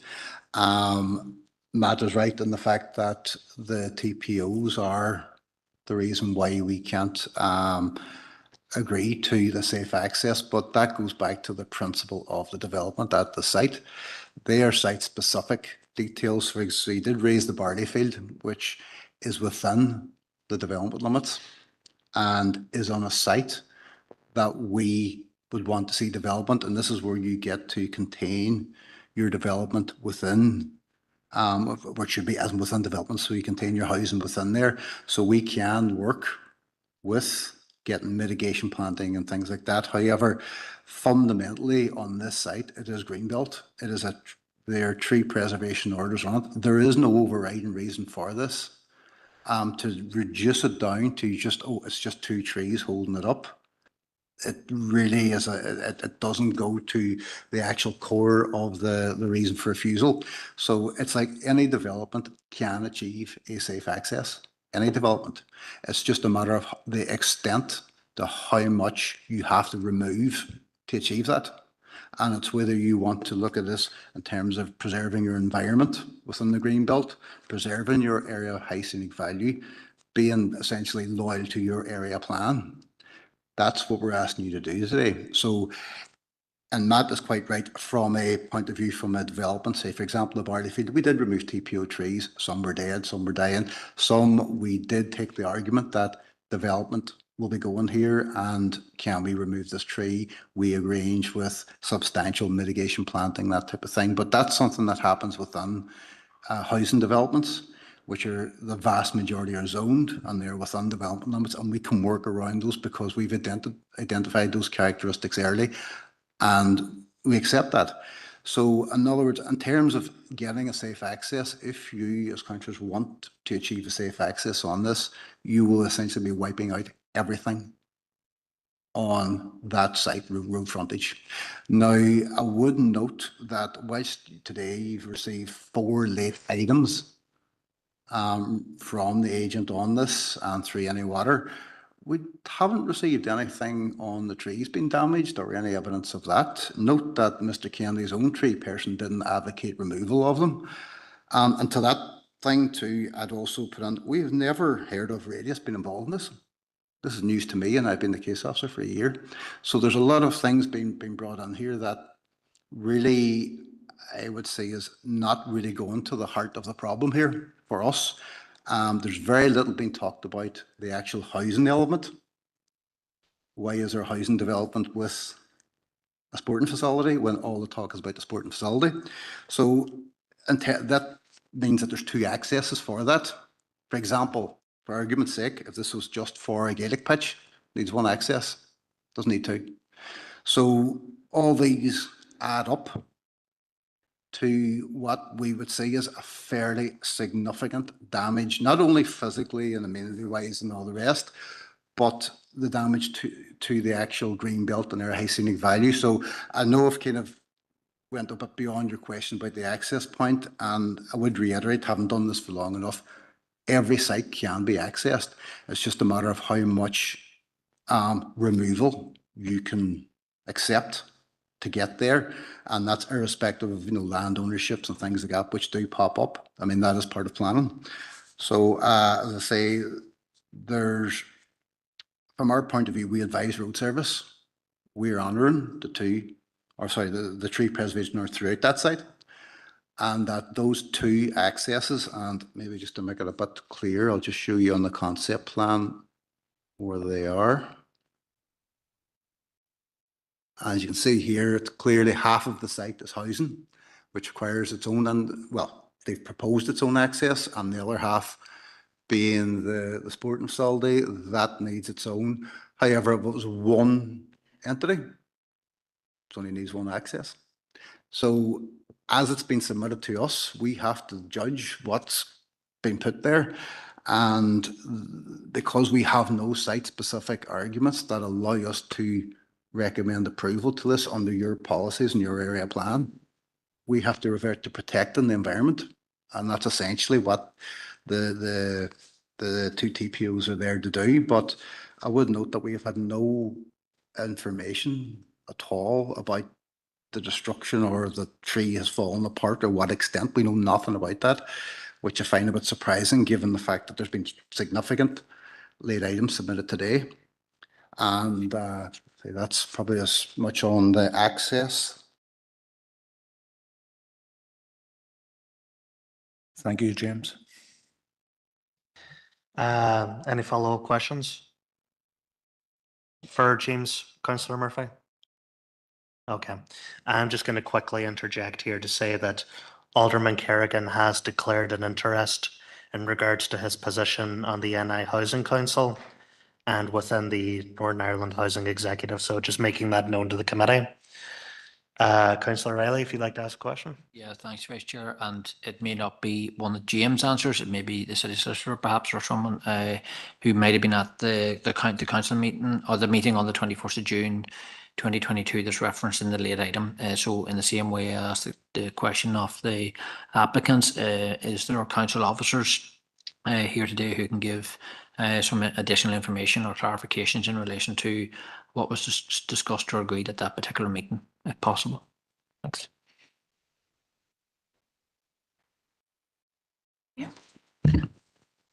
Thanks, Chair. Councillor Riley, we don't have any information. I mean, we're dealing with the application in front of us that's been submitted. So really, irrespective of those conversations, we have the application from the applicants today. So I don't think those conversations would be material considerations in the determination of this application today. Any follow-up questions, Councillor Riley? Thanks for the clarifications. Do any other members of the committee have any? Councillor Gallagher, go ahead. Yeah, and we're just listening to the presentation there. Hi, and when we see a lot of objections what's around the rural area, and I don't know this area too well, like, but when we look at the rural character, and then on the presentation we had heard, you know, that there used to be 200 residents over the last while, and it's now gone to 4,000 residents, and that would have been under the dairy area plan. Is there an element that, you know, that in delivering the dairy area plan, and then we move on to a new plan, we've caused severe restrictions to something that was created under our previous plan by not facilitating facilities in that area that cater for the locality, and then saying it's because we're trying to protect the area when we developed the growth from 200 residents to 4,000. If any of our officers would like to take that, thank you. Thanks, Chair. I think Councillor Gallagher, you know, we are very clear that in terms of the site, okay, it is clearly got its definition that it's green belt and it's an area of high scenic value, right? There's no doubt that within the development limits of Culmore that there has been a huge increase in development, right? But we can only consider and assess applications that come in front of us, okay, as the planning department. So if, you know, James was sort of mentioned earlier, if there are calls for sites or calls for community locations for sporting facilities, we're more than able to look at those through the PAB process. This is a very, very scenic area. You know, the photos at the start of the report and the report really show that. And this area has been protected throughout the dairy area plan process as well. At the moment, until we would carry on through our local policies plan, our LDP at the minute affords the same protection to those areas. So, you know, that this is a holistic application as such. It's not just communities, it's housing as well. Or sorry, not just sports facilities, it's housing as well. So I don't think there's an argument to say that we have restricted the growth or restricted the provision. You know, it is up to the developers or who owns the land. You know, that is the market position. We can only deal with what's submitted to us in terms of the planning application. Thank you. Any follow-up questions? Yes, Chair, thank you for that. Just when we heard from the objectors, and the objectors telling us that they've got plans for development, and we don't know what they are, but there's an element of, you know, vis-a-vis, and the objectors are looking to object because they have future plans, is what they said, around development, and it may include this area. So we could be penalising one project versus another project that may do the same thing as an argument that we're placing here today. So, you know, it's very, in my eyes, looking at it, it's very subjective that objectors would come and say, hold on a minute, this is interfering with our plans and our developments, and it's ruining the rural character. Therefore, I push that to one side, they let us in. Do you know, that's an interpretation from my good self thing, but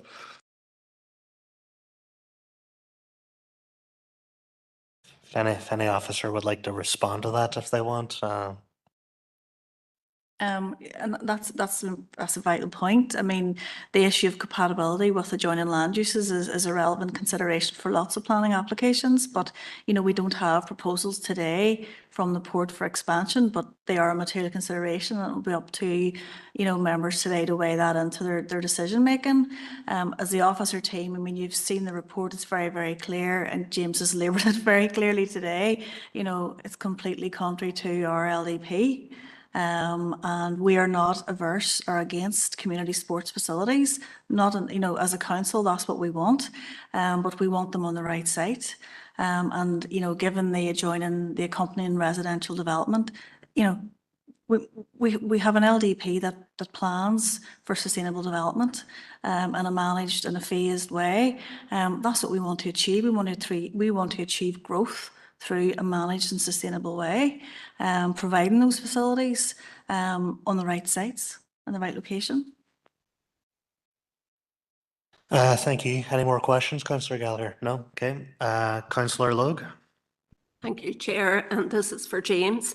James, I'm just looking at Appendix 1 here, item number 11, your summary and conclusion, paragraph 4, where, for this, I know we have discussed this in some detail, but just for absolute clarity,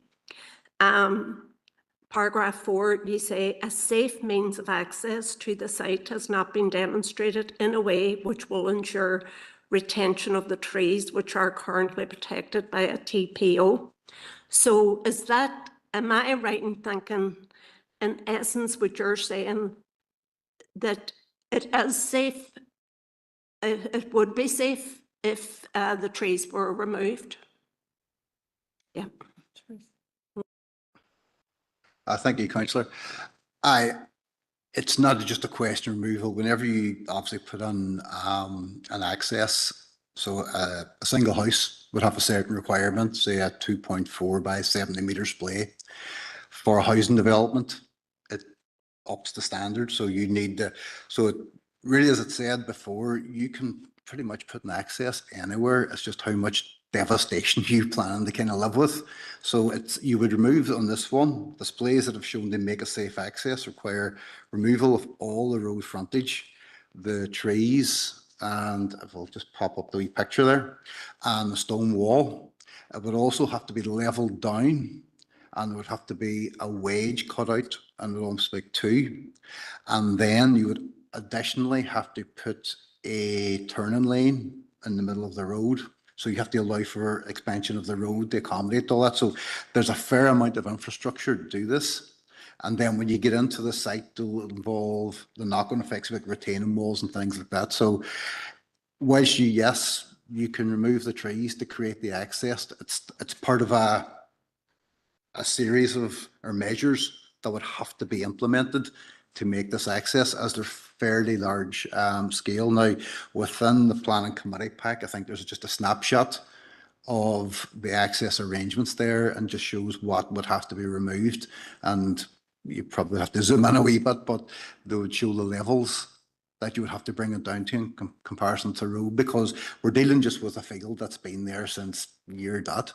So everything else has kind of been modernised around it. So for you to bring that up to our standards, and given the fact that it's on the bend and going down, there's a substantial access needed to put on that. So in a roundabout way to answer your question, yes, the trees would need to be removed. In fact, everything would need to be removed. That's okay. That clarifies that. Thank you. Thank you, James. Just any follow-up questions, Councillor Logue? No, okay, thank you. Councillor Sinoy. Thank you, Vice Chair. I just have a question after listening to the supporters of this proposal.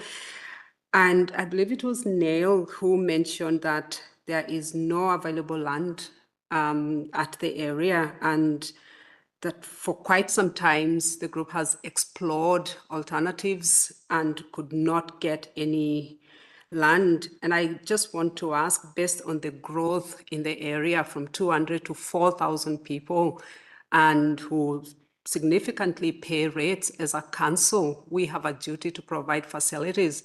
Have we thought of exploring alternative lands, and could argue the point that there is alternative lands over the last 10 years that we cannot really say we can approve this because there is alternative land somewhere? So I would like to explore that point.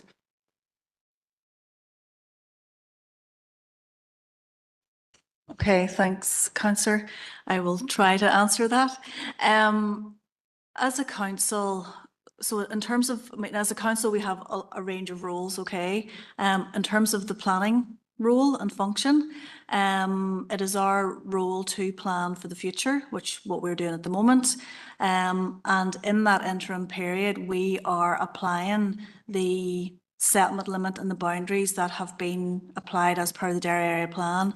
The next stage that we're working on now is the local policies plan, which will provide different more lines on maps in terms of settlement limits, green belts, areas of high scenic value, potential sites, opportunity sites. So we will be going down and exploring that process and actually looking at what is the growth in the areas, what has happened and zoning that.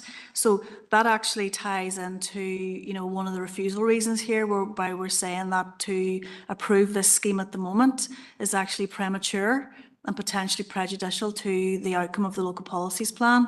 So the other roles within council, in terms of, bringing forward options in terms of play areas and facilities, whilst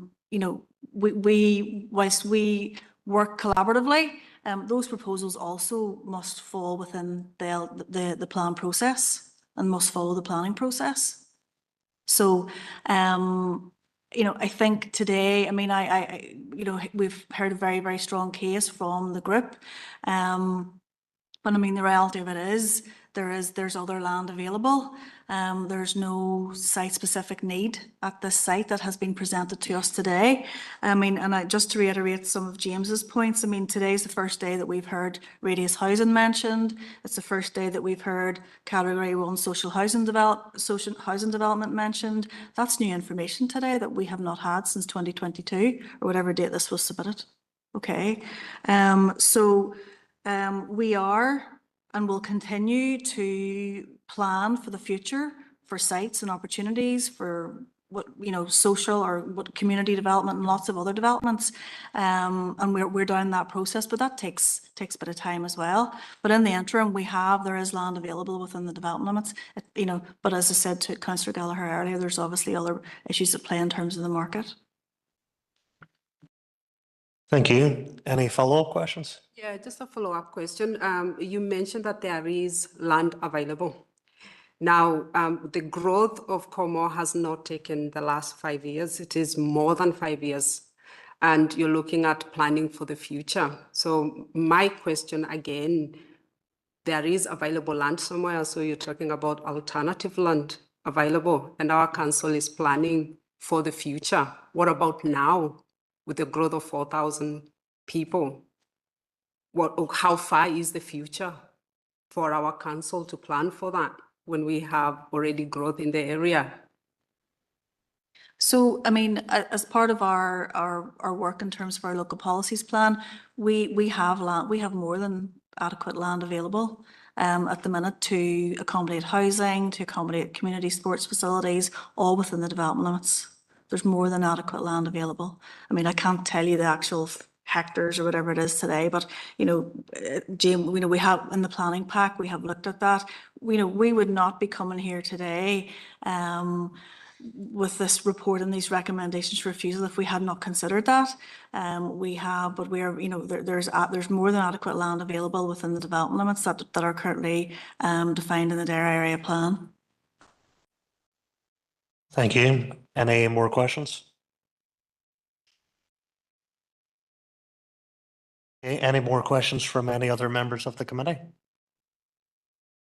No? Okay. So that's the questions towards officers wrapped up. I think it's time for proposals now, if anyone would like to put one forward.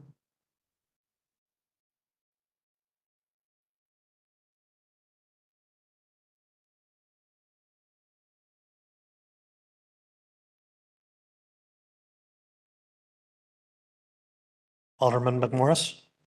Thank you. And based on what we've heard today and 16 refusal reasons, I would like to request and propose that we accept the officer's recommendation for refusal. Thank you. Okay, proposed by Alderman McMorris. Anyone seconding that?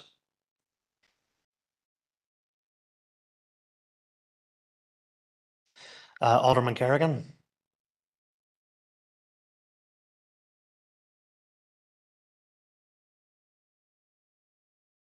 Alderman Kerrigan, is that you seconding the proposal?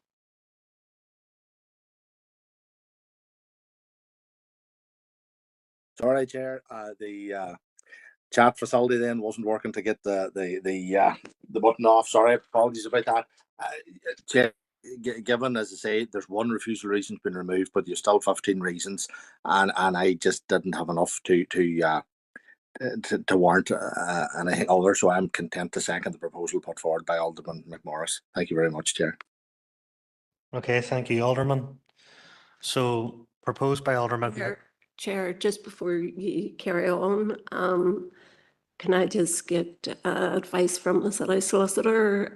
If somebody declared an interest, can they second a proposal? Thank you. Yes, it's the nature of the interest that has been declared, which is that Alderman Kerrigan's declaration of interest is in relation to his position on the Northern Ireland Housing Council. That's a position which he's appointed to in his capacity as a councillor, and as such, no economic interest or anything like that in this disposal or in this application. So yeah, that'll be okay. Right, so there is a proposal on the floor now, proposed by Alderman McMorris and seconded by Alderman Kerrigan to accept the officer's recommendation and refuse this application. Think we're going to take it to a vote, or?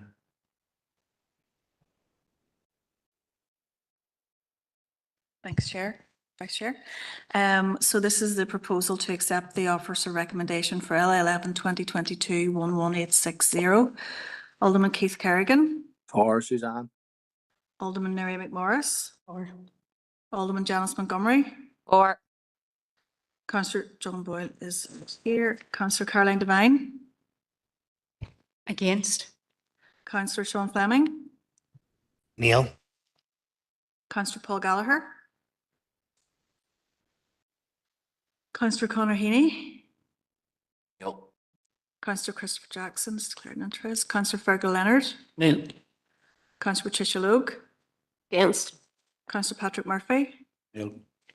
Councillor Martin Riley. Against. Councillor Lillian Seadow Barr. Against. Okay. So that's false. 3-4. Okay. As 3 for and 9 against, that proposal has fallen. If anyone would like to make another proposal, they're welcome to do so. Thank you, Chair. I'd like to propose that we overturn the recommendation with the caveat that a social housing provider is involved in the provision of the houses moving forward. Very quickly, is anybody willing to second that?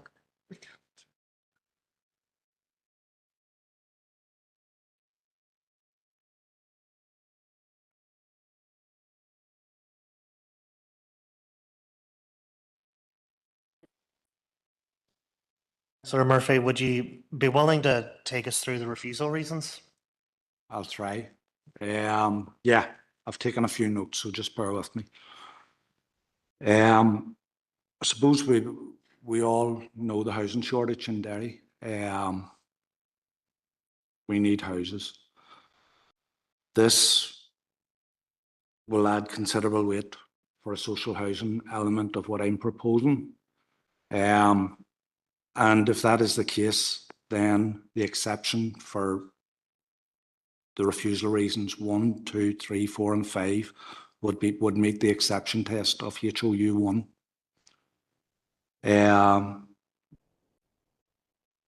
6, 7, and 8 are all tied up together, in my opinion, and can be dealt with through a full application reserve matters full application. 9, I've down here that it can be solved through a negative condition on refusal reason 9, and the same with 10. On refusal reason 11, I think that the exception test for HOU 1 can be met. For 12 and 15, which are access issues, we need clarity on that. So I would like conditions put on that on 12 and 15 around the access to the site, because it's come across today that there's a grey area around the trees that needs resolved. On 13, the notion that sports facilities can't be too close to houses or housing developments. If we look throughout the city and district, there are sports facilities and sports pitches built cheek by jowl with houses. And I don't think that this particular development is any different than other ones that exist in our city and district.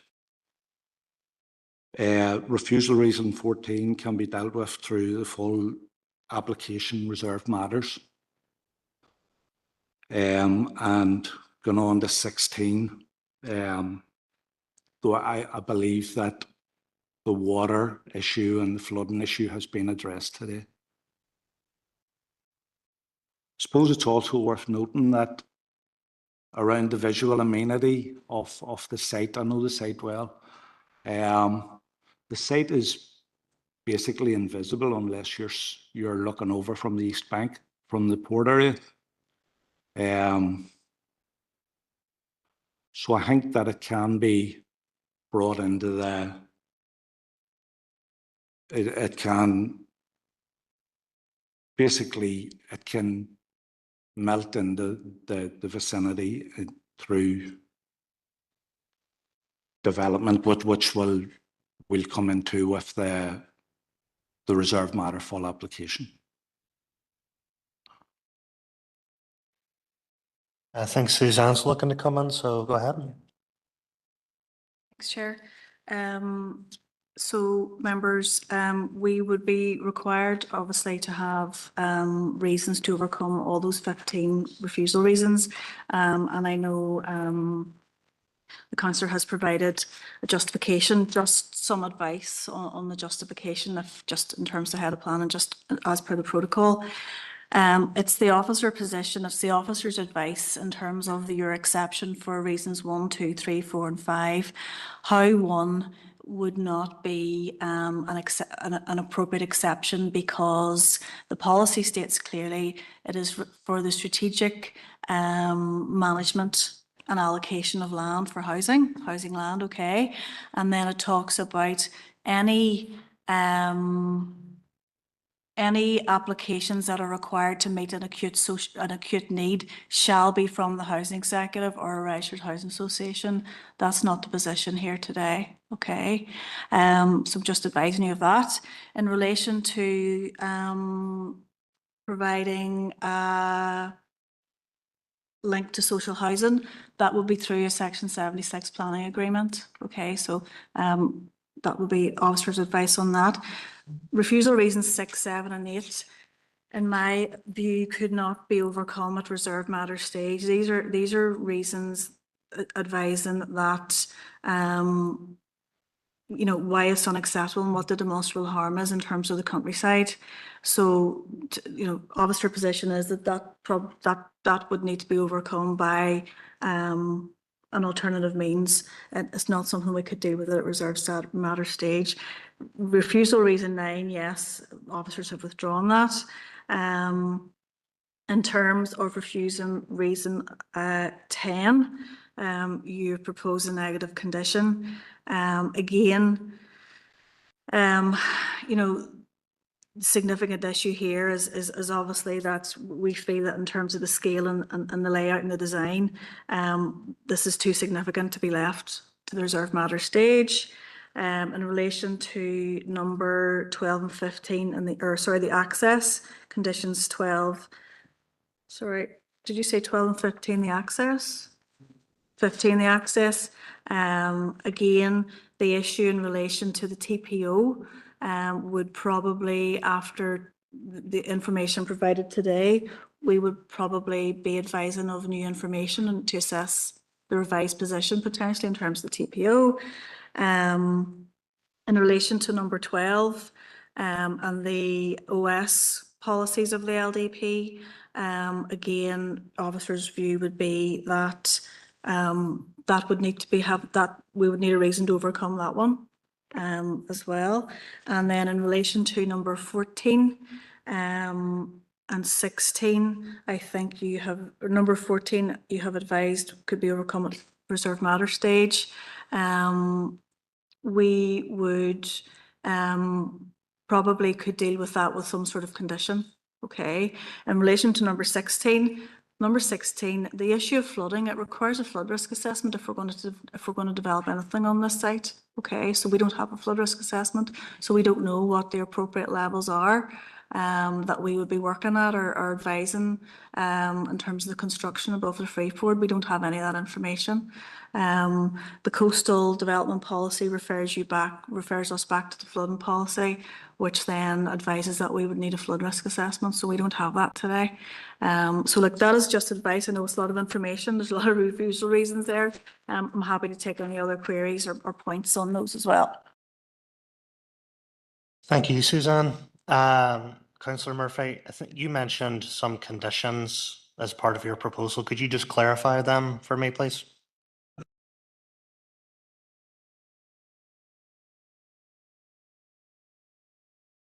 Then, yeah, the negative conditions.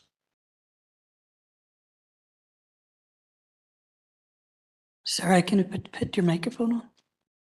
The Roan Oram. So on 10, I've said that a negative condition could be used around the visual amenity. Anybody that knows the site, it's the visual amenity. If you're passing that field now, you can't see the field. Now, I understand James's point earlier that there will be 2 exit and entry points at the scene, and it will change dramatically, but I still think that with negative conditions in play applied, that can be it'll be okay. I think visually. The other negative conditions that I mentioned were 9,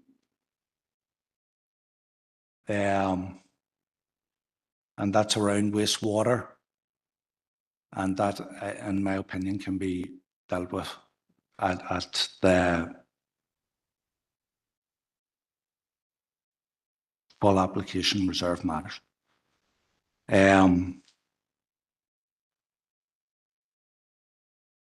Do you see the proposal, Susanna? Have you more information to consider?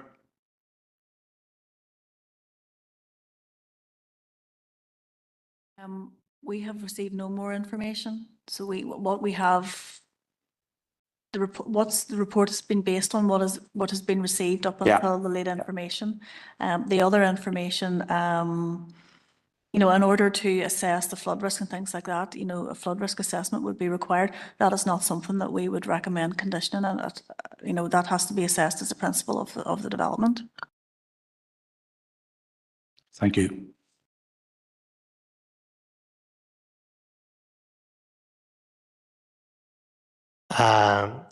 I've heard the advice from Suzanne. I appreciate it. I am going to allow this proposal to go ahead. So it's been proposed by Councillor Murphy and seconded by Councillor Devine. So you've stated the negative conditions as part of the proposal? Yeah, and also a condition involved that social housing, a social housing partner are involved. Okay. Yeah. If those could be noted as part of the proposal, I'm going to call a vote on it now. Okay, members, this is to overturn the officer recommendation and recommend approval, subject to conditions for LA11 2022 11680. Alderman Keith Kerrigan. Against, Suzanne. Alderman Neri McMorris. Against. Alderman Janice Montgomery. Against. Councillor Caroline Devine. Councillor Sean Fleming. Tam. Councillor Paul Gallagher. Councillor Conor Heaney. Councillor Christopher Jackson. Councillor Fergal Leonard. Councillor Patricia Logue. Councillor Patrick Murphy. Councillor Martin Riley. Or. Councillor Lillian Sinai Barr. 8 for, 3 against. Okay, and members, just to clarify, as part of the notification recommendations, officers would have to refer the application to the Department of Infrastructure. Okay, thank you, Suzanne. So that application has been approved by this committee today. We're moving on to the next item now.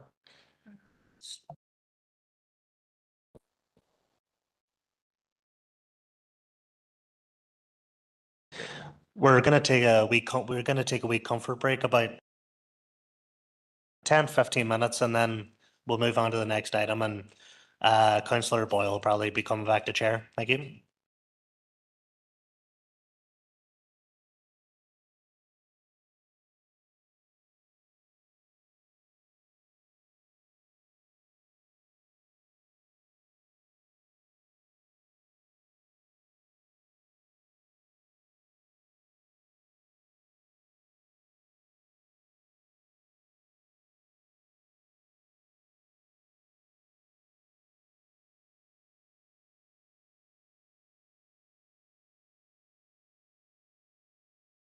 Start by thanking Vice Chair Fleming for taking everybody through that fairly lengthy application. So well done to everybody in dealing with that. So we'll move along to the next application. As I said earlier, the running order is what's in your packs. It's 2, 3, 4, 5 what to deal with now. So we'll move to item 2, which is LA 11 2025-0070F. And James again. You've had a busy afternoon, James, but over to you again. Go ahead. Thank you, Councillor. Item 2, LA 11 2025-0070F, which is the proposed redevelopment of cleared and vacant site to provide a mixed-use regeneration scheme comprising community, commercial and retail uses with landscaped open space, square and amenity areas and associated car parking and service area with controlled access egress via Westland Street and Main Square. And these are for the lands to the east of Main Drive, north of Durrow Park, west of Lakey Road and south of Westland Street area, and the recommendation is to approve. And that's the site location map there. And the application is to redevelop the previous area of Main Square that would have contained the Bogside Inn and a precinct and a retail element to the site. And currently the site is now fenced off and has as a waiting redevelopment. The proposal is one of 3 elements, 3 different distinct applications. One is for housing. The application we have here today was made just for the retail development, and then there's another third application that sits alongside of it. However, they've all been designed and put together as one comprehensive development. The block plan as shown here is the central area would be the application today, which would involve the purple, blue and green areas. The grey area just to the left is one of the other applications, and then the shaded area to the right is for 8 dwellings, which has been dealt with under the delegated scheme. Now, the proposed redevelopment would look like this. This application obviously has in the delegated element of the housing, but the retail element would be everything then just to the right of it, of the screen. And that would be the same development from another angle. So what it would be, the main thrust is to replace the previous development on site in terms of providing community facilities along with elements of retailing. They can dovetail with the housing that's proposed as well in the other application. In terms of representations, we received no objections. We got a total letter of 3 letters of support which were received from local MLAs, and who then have advised that we particularly commend the focus on creating a community hub which will provide much needed amenities for residents and encourage greater social cohesion. This aligns with our shared vision of fostering inclusive development and supporting good relations in an area historically affected by deprivation and division.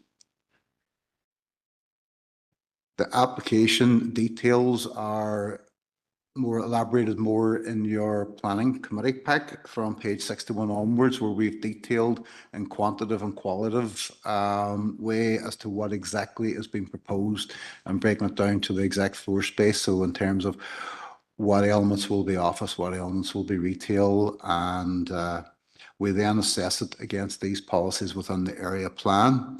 The GDPOL 1 and 2 Sustainable Development and Design Policy Statements have been met in full. We consider that the design proposed is actually of a very high standard and good quality that would be welcomed in that area. The RP1 and RP9 are retail policies.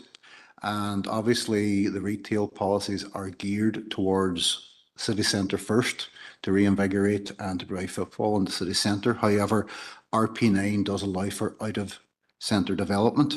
This is acceptable under those policies because of its previous status as a precinct that had retailing and community uses within the site. So therefore there is no kind of additions, it's more of a replacement and a regeneration. It has also achieved the TAM 1 and TAM 7 policies, and that road service are content with the access arrangements, and we have enough walking and cycling provision for the non-motorised user. Given the application site and where it is, there was a significant historic environment assessment on it. And has it met the requirements of the archaeological policies, both as assessment and the remains of regional local importance. Obviously, it sits in context with the city walls as well. And that's a specific new policy that's within our LDP, which is HE3, development adjacent to the walls, which Historic Environment Division have looked at and accepted. And again, it doesn't affect in any kind of detrimental way any listed buildings and their settings. FLD 1 has been looked at in terms of fluvial, river and coastal floodplains, and the site's been found acceptable.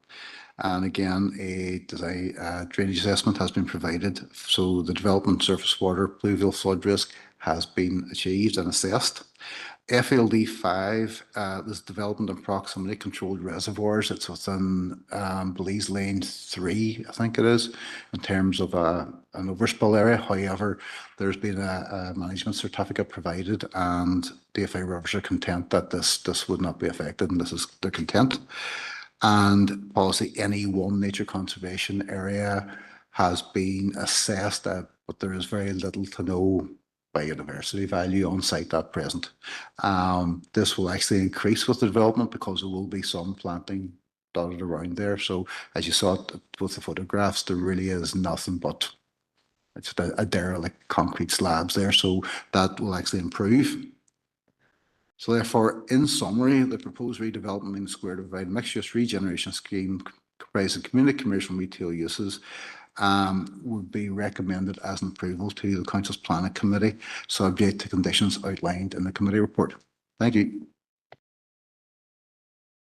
Thank you, James. Okay, members, we have a couple of speakers who may wish to address the committee. So I'll invite forward now Gary Dodds, Sam McKee, Siobhan Porter.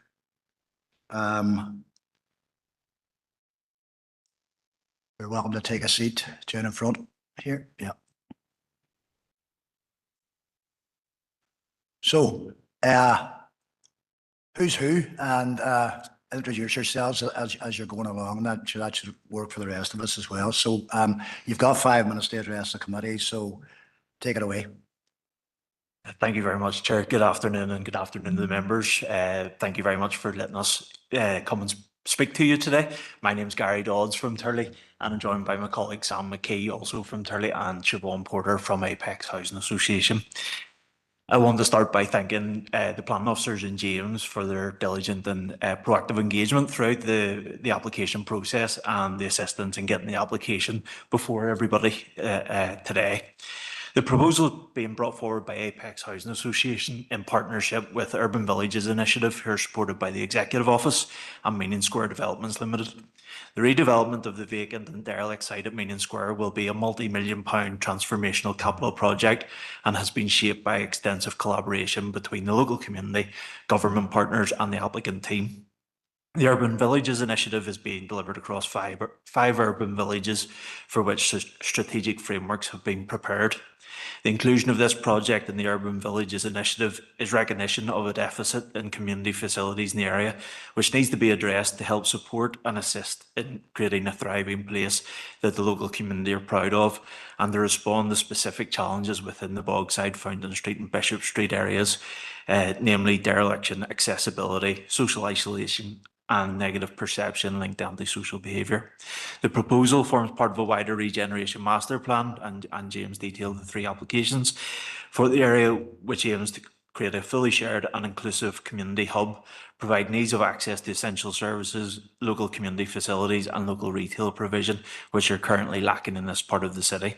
The facilities include flexible community exhibition and cultural space, a welcoming civic square for events and activities, offices, meeting and training rooms for community use, a multi-use hall, youth centre, extensive landscape roof terraces and accommodation for a range of organisations who provide vital community services, guidance and support. The proposed development has been designed to respect the character of the immediate area in terms of massing, scale, building height and the materials proposed. The design makes use of a vibrant palette of building materials, high quality hard and soft landscaping and street furniture. Of particular note, feature gates and a canopy will be developed to create a semi-enclosed public square for use as an event space all year round. Importantly, accessibility and permeability have formed key design considerations both in the internal design of the buildings and in the public realm. The building is designed to be fully accessible with level access, lift provision and accessible facilities. The public realm connects to the surrounding residential neighbourhoods with existing tourist walking facilities or walking routes, and better connects the city centre with this part of the Bogside generally. We very much welcome the recommendation for approval from the Council's planning team and the detailed consideration which the application has received to date, as evidenced through the Officers Committee report, which informs your consideration today. The committee report sets out how the scheme itself meets all of the relevant local planning policy and guidance, as well as demonstrating that all statutory consultees have also given due consideration to the proposals and identified no concerns, and recommending planning conditions where appropriate. Importantly, there have been no objections to the proposal and several letters of support have been lodged. Thank you very much for your time, and we'd be happy to seek any answers to questions that members might have, but we respectfully request that the committee endorse the planning team's recommendation for approval of this locally important development. Thank you. Thank you, Gary. There you are, members. You've been invited by Gary and his team. If you've got any questions at this point, you're welcome, obviously, to address them to the team in front of me. Everybody's happy enough. Okay. Thank you for coming along. You can sit where you are for now, sure. Chair. Hang on, wait a minute. Oh. Councillor Logue, sorry. Yeah, thank you. Thank you.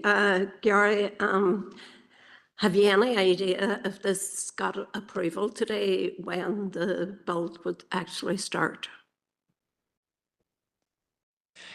Thank you, Chair. Thank you, Councillor, for the question.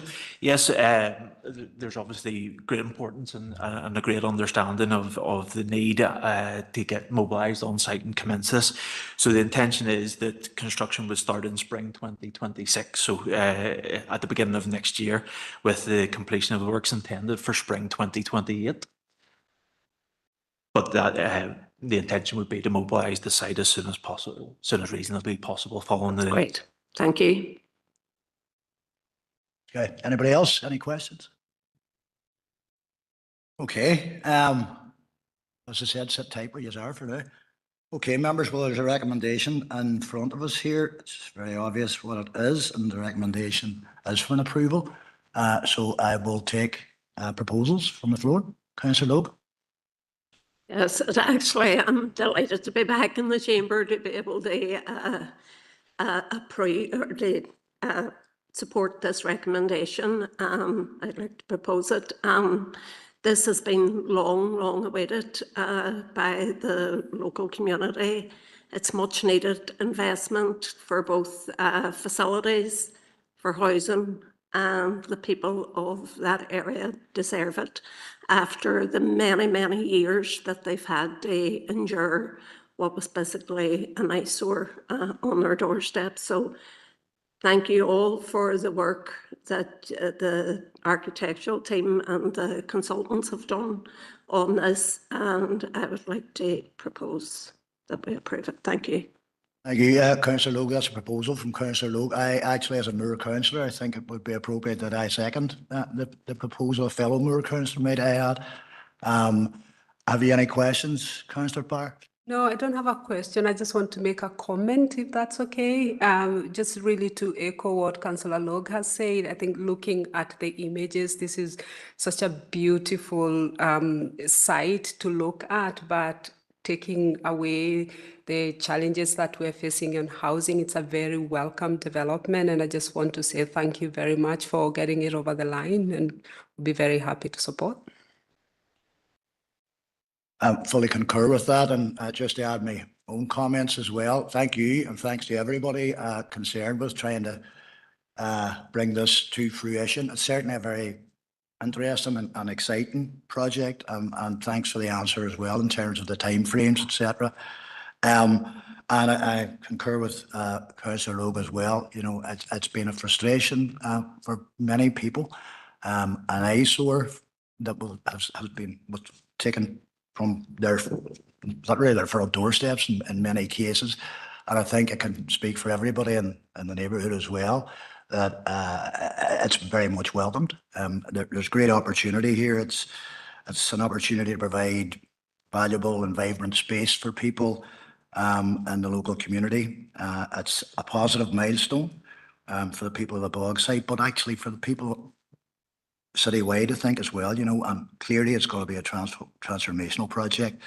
And very much needed facilities, employment opportunities, investment in the site, which has been long in need of regeneration, you know. So again, thanks to all of those involved. And I in particular, of course, now look forward to the social housing element of the application as it'll come forward. It's my understanding that will be delegated. So hopefully that'll come on stream very quickly as well. But with no further ado, I will put it to the floor for a vote, because that's the formality of it. So Suzanne, if you want to do that.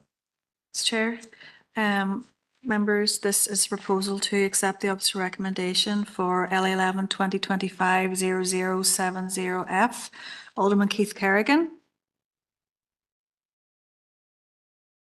Alderman Keith Kerrigan. I'll come back. Abstain, Suzanne. Okay. Thank you. Alderman Neri McMorris is gone. Alderman Janice Montgomery. For. Councillor John Boyd. For. Councillor Caroline Devine. Councillor Sean Fleming. Councillor Paul Gallagher. Councillor Conor Heaney. Councillor Christopher Jackson. Councillor Fergal Leonard. Councillor Patricia Logue. Or Councillor Patrick Murphy. Councillor Martin Riley. For. Councillor Lillian Seenoy Barr. For. Okay. 11 for, 1 abstention. Okay, that's 11-4, unsurprisingly, and 1 abstention. So again, thank you for having the patience to stick with us over that 2-hour period, but it's important that you're here today. And again, on behalf of the Planning Committee, I wish that those who are involved in developing the project from here forward the best of luck in doing so. Thank you very much. Thanks. Okay, members, we'll move on to the next application, which is LA 11 2024-0892F, which is 3 Wesley Street. And Kieran's going to walk us through that one. So Kieran, whenever you're ready. Thank you, Chair. Afternoon, members. This application is LA11 2024-0892F, and this is for change use from a single family occupation dwelling to a house in multiple occupation, and it's at 3 Wesley Street. The recommendation is to approve. This, as you can see here, this is the site location plan outlined in red, just showing the position of the property on Wesley Street itself. We have then the front of the dwelling, which again, it's a 2-story terrace dwelling located in Wesley Street. And then we have then the existing and proposed layout. The layout on the left existing shows you have a dining living room, the downstairs, kitchen, utility room to the rear, and then you have 2 bedrooms in the upper floor and a bathroom. The proposal is seeking to divide the ground floor to provide an additional bedroom, and then you'll retain a living dining area with the kitchen and utility room, and then the upper floors remain the same as before, with 2 bedrooms and a bathroom. In relation to this application, the main policy context for considering it, we set out regional development strategy, the map and zoning from the Dairy Area Plan, and then we have the Dairy City and Strabane District Local Development Plan 2032. Within that, the policies GD-POL 1 and 2 apply, policies HOU 4, HOU 13 and HOU 14, and policy TAN 9, which relates to car parking. And then we have supplementary planning guidance as well, which is covered in the report. As part of this application, there's 2 consultations carried out. Environmental Health had no objection, subject to advice and providing informatives. And again, DFA Roads have raised no objection, but have provided comments in relation to it. And then we get on then the main policies considered for this application. They fall under, as covered already, as on the PACS HOU 4, HOU 13 and HOU 14. In relation to HOU 4, that's protection of existing residential accommodation. The proposal in front of us today complies with that, as this is this will retain the property as a residential dwelling. In relation to HOU 13 then, during the transition period, we have 30% limit on streets for HMOs, and within Wesley Street itself there are no HMOs approved or any HMO licence at present. If this application was approved, it would take the percentage on the street to 4%, which will comply with policy HU 13, as this will be well below the 30% limit set at the minute. In relation to the proposal then, it meets the licences of speech standard as required by HU 13. We move on then to HOU 14, which has a number of criteria, all of which have been met. The proposal is for a 3-bedroom HMO, so it doesn't exceed 4. The gross internal floor space is 114 square metres. However, the 150 square metre threshold stipulated in the policy doesn't relate to this, as it relates to being converted to flats. The internal layout of the property will have a living room, dining room area, kitchen, utility room, 3 bedrooms and a bathroom, and the HMO will be self-contained, which again meets this criteria. And then the HMO is not wholly in the rear of the property or without access to the public street, which meets the 4th criteria. And then as covered under HU 13, the proposal itself would take the number of HMOs on Wesley Street to 4%. Therefore, there'd be it wouldn't detract from the established residential character of the area. So the 5th criteria has been met in that respect. The proposal is also being assessed for parking standards, which falls under TAM 9, car parking and servicing. The proposal is a 3-bedroom HMO, which would require 2 parking spaces. It's considered the proposal would provide adequate provision of car parking and appropriate servicing arrangements. The property itself, as it stands, requires 2 car parking spaces, so there would be no intensification or requirement for additional spaces in relation to this proposed use if accepted. In relation then to other planning matters has been considered within the report provided to members in relation to design, amenity, human health, well-being, natural environment, built heritage, flood risk, main sewage and renewable no carbon energy technology, sorry. This application itself, then, this has been brought before members because it's received 20 objections in relation to the proposal, and they relate to existing HMOs in the area and an over-concentration of HMOs in the area, a loss of character, antisocial behaviour and noise, parking issues, waste, negative impact on Brook Park and the size of the HMO. These issues have been considered through the report provided to members, and officers have found that the proposal, in complying with the policy set out, these issues don't carry any weight in terms of refusal reason in relation to the existing HMOs or over concentration area. When checking on West Street, there are no HMO licenses or approvals at present, so this will be the first one on the street. In terms of loss of character, again, it's HOU 4 has been looked at in this respect. It's a residential dwelling which will remain in residential use, and again, HOU 14 and HOU 13 have been considered as well. Antisocial behaviour and noise, that will fall down to landlord and HMO licence conditions, and HD can be involved as well if there are issues arising in relation to that. Parking issues have been covered already under the TAM 9. In relation to the property is covered already, that has a requirement for 2 parking spaces, which this proposed use wouldn't necessitate any more spaces than the 2. And then in terms of waste, that be something that be managed like a normal dwelling. If any issues did arise again, that would fall down to HD or the management of the property with the landlord. Again, negative impact on Brook Park has been raised, but the proposal before members today doesn't seek to make any amendments to the property in terms of the external appearance. And then the size of the HMO, this has been considered and it meets the space standards for a HMO. So officers would have no concerns in relation to that. Again, based on the information provided in the report, officers would recommend approval with the proposed conditions, which are fairly standard, starting within 5 years. And then condition 2 will be limiting the number of the rooms to 3 bedrooms and no subdivision to ensure that it stays at the levels proposed and assessed in the application. And again, then making sure the development is carried out in accordance with the drawings provided. Thank you. Thank you, Kieran. Members, there are no requested speakers for this application. So open it up to the floor if anybody's got any questions for Kieran or any of the officer team. Nobody? Okay. Right. Well, there's a proposal, there's a recommendation here to approve. So I'll open it up to the floor in relation to that.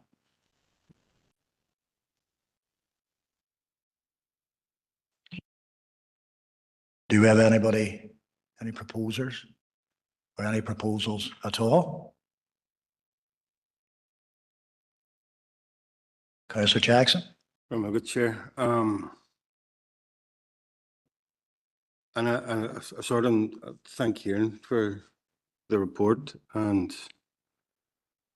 it's good to see you in the chamber again. There's a huge need for accommodation right across our city. We know that there's challenges in relation to HMO. There's concerns that are raised within around HMOs, and I know from our own council we have put policies in place to try and manage HMO development. We need HMOs if we're going to grow our university, if we're going to provide suitable housing for and address some of those that are caught up in a homeless crisis. But it needs to be managed properly. And I think within our LDP, we've attempted to do that, and hopefully that'll be strengthened as we move through the local policies plan. This application is in and around the Rosemount area where there's particular constraints, but it, as the report highlights, like we've demonstrated as a council, that we until an interim period, until we moved and complete the local policies plan, we wouldn't exceed 10%. This application only brings Wesley Street to 4%, and in that regard, it would be very difficult to sustain a refusal on this. So on that basis, and I am conscious of the real parking pressures that exist right throughout Rosemount. But now, as Kieran has outlined, we couldn't abstain or sustain a refusal based on parking because there's no changes in relation to the layout of the building. So, are the parking requirements of this application compared to the existing usage. So on that basis, I'm content to support the recommendation and approve. So a proposal from Councillor Jackson to support the recommendation. Do we have a seconder for that? Councillor Gallagher, seconder. Okay. Okay, members, we'll put it straight to the vote. So again, Suzanne. Okay, Chair. Members, this is a vote on the proposal to accept the officer recommendation for LA 11 2024-0892F. Alderman Keith Kerrigan. I'm going to abstain, Suzanne. Thank you. Okay. And Alderman Mary McMorris is not here. Alderman Janice Montgomery. For. Councillor John Boyd. For. Councillor Caroline Devine. Councillor Sean Fleming. Councillor Paul Gallagher. Councillor Conor Heaney. I'm going to abstain because I was late in the chamber. Councillor Christopher Jackson. Councillor Fergal Leonard. No. Councillor Patricia Logue. Or. Councillor Patrick Murphy. Councillor Martin Riley. Or. And Councillor Lillian Sina Barr.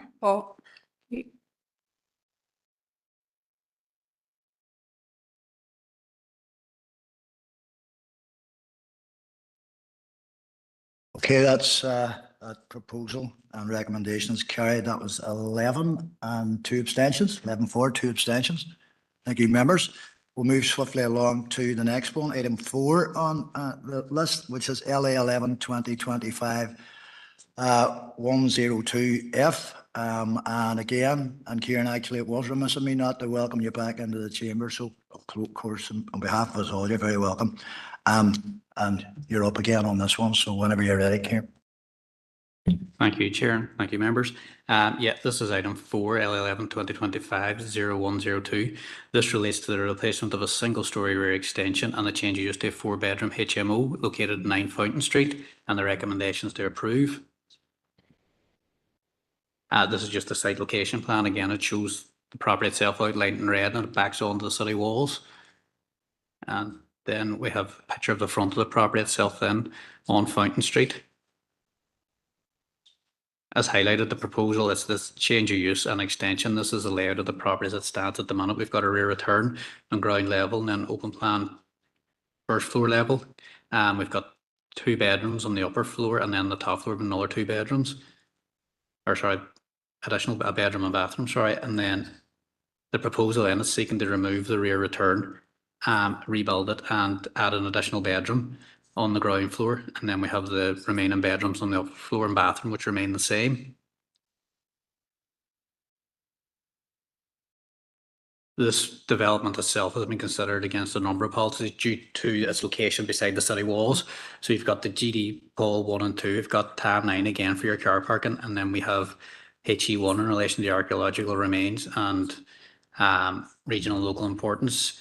HE3 is development in adjacent to the walls, and then we have HU4 as protection or residential accommodation, HE5 conservation areas, and then we have our HU10 which relates to the extension of the property, and HU13 and 14 again which relate to HMOs, and then we've got policy DSDP 11 and relates to conservation areas, and the Dairy Strategic Design Policy area, and then we have our supplementary planning guidance then, which was considered as well.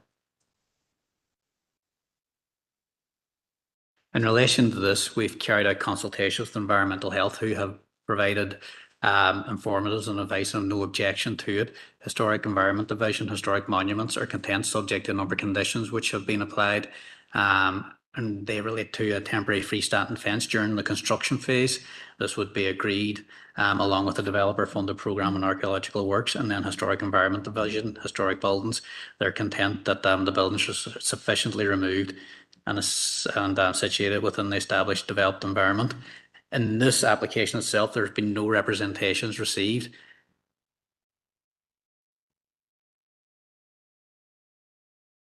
And then the development itself, then the main policies for consideration in relation to the HMO, again, it falls under HUU4, which again, this wouldn't alter the status of the property as a dwelling. This will be retained for permanent occupation. We then look at HOU14. Again, this relates to the 30% limit and the transition period. Of the 12 domestic properties on Fountain Street, there is 1 HMO at the minute, which equates to 8.3%. The percentage of HMOs then would rise to 16.7 if this application was approved, which would be below the 30%. In relation to this, officers are content that the proposal complies with policy HOU 13, and the proposal itself as a HMO accords with the licence requirements, space standards, etc. is required under HOU 13.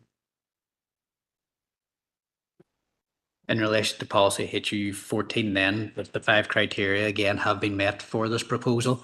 Is for a 4-bedroom HMO, which doesn't exceed the 4-bedroom threshold. The gross internal floor space is approximately 130 square metres. Again, this threshold and the second criteria is not applicable as this relates to a house being converted to flats. The internal layout of the property will have a living, kitchen, dining room, 2 bathrooms, 4 bedrooms, and the HMO will be self-contained, which again meets this criteria. And the HMO is not wholly in the rear of the property without access to the public street, which meets the 4th criteria. And then the proposal itself, if found acceptable, would take the number of HMOs on Fountain Street to 16.7%, which is considered by officers not to detract from the established residential character in the area, and again meets the 5th criteria.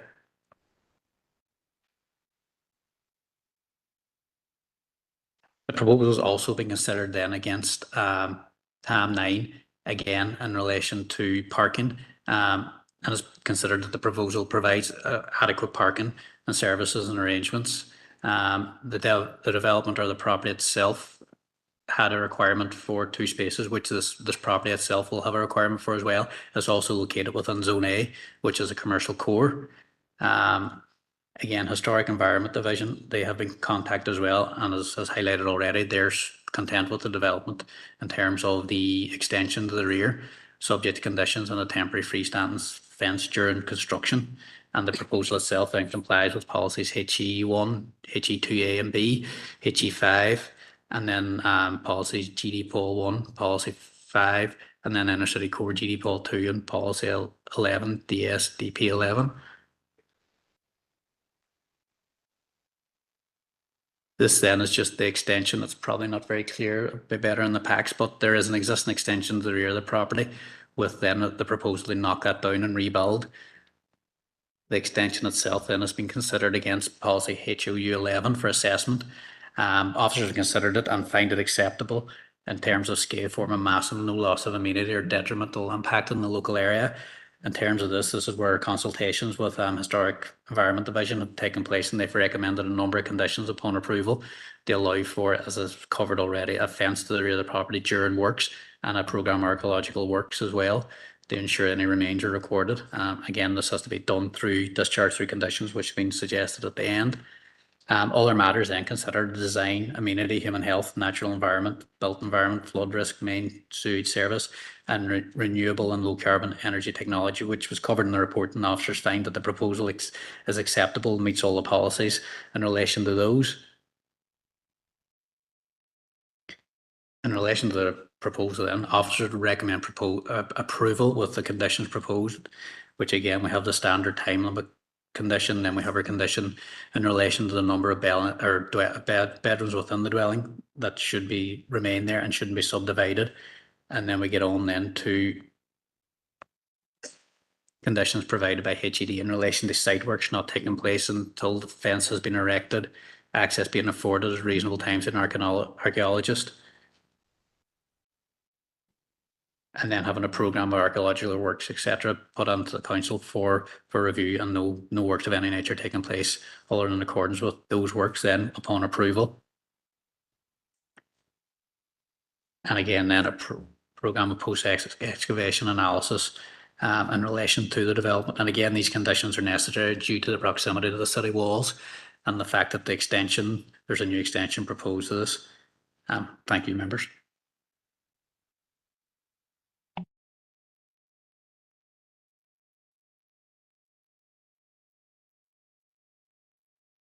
Thank you, Kieran.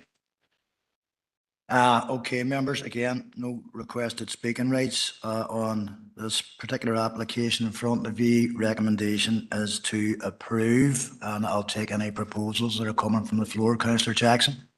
I'm good, Chair, and thanks again, Kieran. And again, just reiterate the point that we do need to see HMOs, but we need to see HMOs delivered in a managed way. And I know, at the risk of repeating myself, we have introduced policies to try and control the development of HMOs, and we've got an obligation to take those into consideration when we're taking a decision, but we also have to take into consideration other material considerations, one of which is a notice of motion that was passed in June's full council meeting, where we, this council proposed that we wouldn't that we wouldn't prejudice the local policies plan by approving applications that would bring any street and a number of HMOs in any street above 10%, and I'm putting determining weight on that, a position, a corporate position of this council.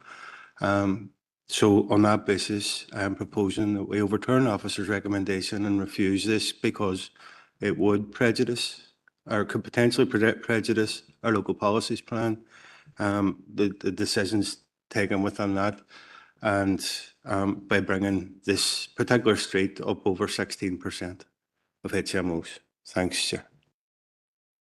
So that's a proposal from Councillor Jackson to overturn the recommendation for approval, and he's stated his reasons for that. Is there a seconder?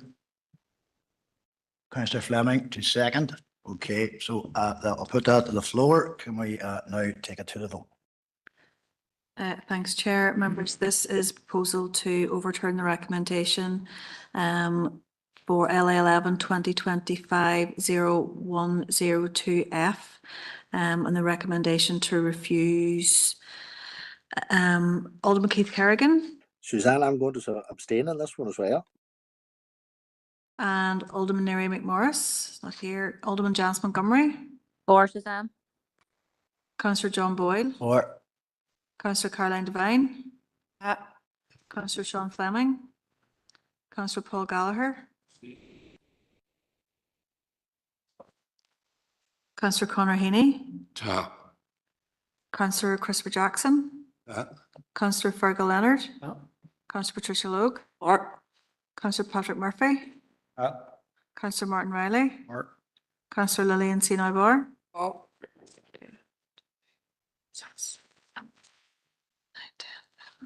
11 for, 2 abstentions. And that proposal is carried. Thank you, Councillor Jackson. That was 11 for and 2 abstentions. Okay. Moving swiftly along to the last application for decision today, and that's LA 11 2025 0203F. And again, Kieran, I'll pass it over to yourself.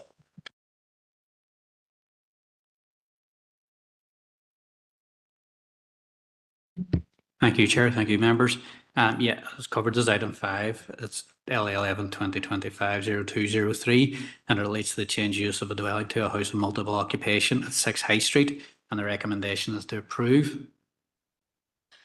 Again, this is a site location plan highlighted in red here on High Street, and then the property itself on High Street, and then we get to the existing proposed layout. In relation to this, there's no proposed changes to the layout of the property as it stands at the minute. They're just seeking to change the use from a dwelling to a house of multiple occupation.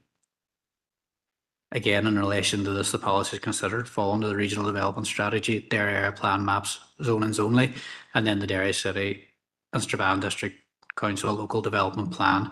Again, we fall to consider against GD Poll 1 and 2, tab 9 for car parking, HOU 4 for protection of the existing residential accommodation, policy HE1 which relates to archaeological remains, policies HE 2B and 2A as well, policy HE 5, policy HOU 1.3 and HOU 1.4 in relation to houses multi-occupation, then policy 11, DSDP 11 in relation to conservation area design guides and strategic design policy 5, the inner city core, and our relevant supplementary planning guidance has been listed there. In relation to this application, the consultees in this were Environmental Health and Historic Environment Division. Neither had any objection to the proposal. Environmental Health again just provided informatives and advice. In relation to this application, there were no representations received.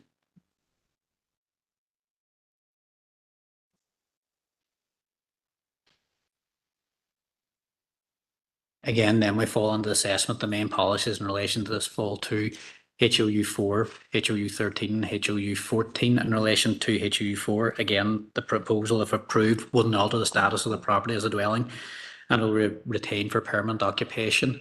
In relation to policy HOU 13, it's again during the transition period up until the adoption of local policy plans, the council won't permit more than 30% of any houses within any street for further HMO development. On High Street, on this particular area, 16 properties on High Street, there is one HMO at present, which equates to 6.3%. The percentage of HMOs on High Street would then rise to 12.5% based upon the approval of this application. It is therefore considered that the proposal complies with policy HOU 13 in that the introduction of a HMO at this location wouldn't exceed the 30% threshold. This HMO itself accords with the licensing requirements, including space standards, as required under policy HOU 13. Then within policy HOU 14, we've got the 5 criteria again, which the proposal meets. It's a 4-bedroom HMO and doesn't seek to exceed that 4-bedroom threshold. The internal floor space is approximately 130 square metres. Again, there's a 150 square metre threshold stipulated in the second criteria, but this isn't applicable as that relates to the house being converted to flats. The internal layout of the property will have a living room, dining room, kitchen, 4 bedrooms, and a shower room, and the HMO will be self-contained, so the third criteria is met. The HMO is not wholly in the rear of the property without access to the public street, which meets the 4th criteria, and the proposal would take the number of HMOs High Street to 12.5% if approved, therefore is not considered. It would detract from the established residential character in the area, which meets the 5th criteria. In relation to transport and movement and policy, TAM 9, it's proposed for a 4-bedroom HMO, which will require 2 parking spaces, which is the same requirement as the current use as a 4-bedroom dwelling. The proposal again is located within Zone A, which is within the commercial core with operational car parking. Officers are satisfied that the proposal provides adequate car parking provision and servicing arrangements, and it complies with policy TAM 9. And again, the proposal then has been considered in relation to design, amenity, human health, well-being, natural environment, built heritage, flood risk, main sewage and renewable and low carbon energy technology, which it complies with the policies relevant to this, which have been set out within the report. And on the basis of that, the officers would recommend approval with the conditions suggested in the packing on the presentation here, which is our standard condition of 5 years from the date of approval to commence development, and then condition 2, which again seeks to limit the number of bedrooms within the property to 4, to ensure there's no subdivision or additional bedrooms created. And again, then condition 3, which relates the proposal back to the plans put before us today to ensure there's no deviation from them. Thank you. Okay, thank you, Kieran. Again, members, no requested speakers on this particular application. Does anybody have any questions for Kieran? Nobody? Okay, there's a recommendation for approval. I'll put it open to the floor for any proposals. Councillor Logue. Thank you, Chair. Given that we have a corporate position at present, not to go over the 10%, and this would bring this up to 12.5%, I am proposing that we do not accept the officer's recommendation. Thank you. Thank you, Councillor Logue. Is there a seconder for Councillor Logue's proposal to not accept the officer recommendation? That was yourself, Councillor Heaney. Thank you. Okay, members, proposal on the floor. It's obvious what it is, so we'll just take it straight to the vote. Thanks, Chair. Okay, members, this is a vote for the LA 11 2025-0203F to overturn the officer recommendation and recommend refusal. Alderman Keith Kerrigan. Alderman Keith Kerrigan. Alderman Neri McMorris, not here. Alderman Janice Montgomery. For Suzanne. Councillor John Boyle. Or. Councillor Caroline Devine. Councillor Sean Fleming. Tap. Councillor Paul Gallagher. Councillor Conor Heaney. Councillor Crispy Jackson. Councillor Fergal Leonard. Councillor Patricia Logue. Or. Councillor Patrick Murphy. Councillor Martin Riley. Or. Councillor Lillian Sinai Barr. Oh. Okay. Apologies, Chair. I had to step out, so I'll have to abstain, Suzanne. Okay, thanks, councillor Kerrigan. That's recorded as an abstention. So that's 11-4 and 1-2 abstentions. Okay, I think everybody heard that. 11-4, 2 abstentions. So, proposals carried. Thank you, councillor Lowe, and seconder, councillor Heaney. Okay, members, item 8 is the DFA public consultation papers in your packs on the review of planning fees, and I'm going to ask Suzanne to take us through that. Thanks, Chair. So members, this is a consultation paper from the DFI Director Chief Planner Rosemary Daly on the possible introduction of planning fees for the discharges of conditions applications and applications for non-material changes. So the discharge of conditions are obviously, you know, when we would attach a condition, for example, a SEMP or something to be submitted at reserved matter state or after consent, we would get those in. Currently, we receive no fee for those. So council absorbs that processing fee. Those do require consultation with statutory consultee. So there is a fee, a cost to councils and other obviously departments. The fee for a non-material change, that's whereby the process, obviously, if there's a very, very minor change to an application or something is so minor, it might not require a full planning application. We also would make a professional assessment on those. And again, you know, council absorbs that cost at the moment. So the department's consultation basically is taking information and comments on their proposals to introduce standard fees based on other jurisdictions. So the fees are pretty nominal. They're included in the pack there. We have indicated as well, I've also included a copy of the current fee schedule for your information. And then also in terms of the draft response, they've asked some questions on other elements of the process that we could maybe look at becoming more cost effective for councils. And I have put in some comments there in terms of the PAD process and also the enforcement provisions. So those are comments that are probably shared across heads of plan and across councils as well. We would have discussed those before.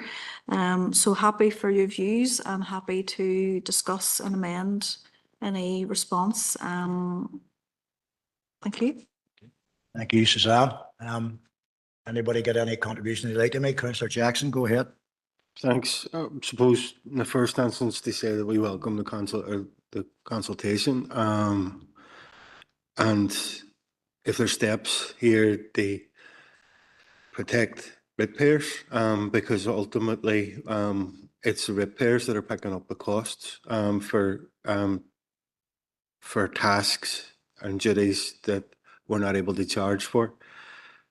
So if fully support that, the only query I would have, and it's a question rather than a criticism or requesting the change, but in relation to pads, because we have seen, or well, maybe we haven't seen sitting at this side of the committee, but we've heard how our planning department would encourage applicants to come forward at an early stage, take part in the pre-application discussions, to help shape and help streamline the planning process. And if introducing a fee for a pad, would that be seen as a deterrent? I just throwing it out as a question, because what we should be doing is encouraging more people to be coming and speaking to planners prior to the submission of an application, and introducing a fee could potentially be seen as a barrier. Yeah, through the chair, you're completely right, Councillor Jackson, on that. Also share the view on that. I think the issue is, as all councils, the PAD process, now some have introduced their own fee for example, PAD meetings. What we would find with those PADs that we do have, some of them, we could be asked for meetings every 2 weeks with agents, which are, you know, they could be the resource intensive. Also, in terms of, they are for the major applications usually, there's a range of information. There's a lot of information that requires like consultation and consideration, in some cases as much as a planning application, maybe that we're charging a fee on. So as a council, we want to do a bit of work on that ourselves, and how, you know, what would be the advantages, what would be the deterrent potentially, and seek stakeholder views on that ourselves. I know, I think Fermanagh Oma, possibly Causeway, Belfast all charge for pad meetings. Nothing has come through that it's a deterrent as such, but I think, yes, there's been some stakeholder queries and things like that. So I just put those down there. I'm happy to amend that response to add that, you know, we would be also cognizant that any changes to the pad process may deter people from entering the pad process. But just on a wider issue, as a council, we will be working over the next, you know, hopefully the next 6 months anyway, and bringing forward, you know, a pad scheme for us, and seeking the stakeholder views on how we can actually shape it. You know, we've a lot of applications come in with no pads, you know, but we want the pads that we can effectively process and close them off. A lot of the pads we can't get closed off because we can't get information in. So I think maybe if there was some sort of fee that might help us, you know, be more effective and efficient in that. So happy to amend that and include that in the response, no problem. Go ahead. Oh, thanks for that, Suzanne, and I'm content if there's a slight amendment to that, but like what we're looking for is high quality applications. I know we've introduced a validation checklist, which will ultimately improve the quality of applications in the first instance, but I think that the pad process is an integral part to improve the quality, the quality of the applications once we receive them, and that should help in terms of the processing of the applications.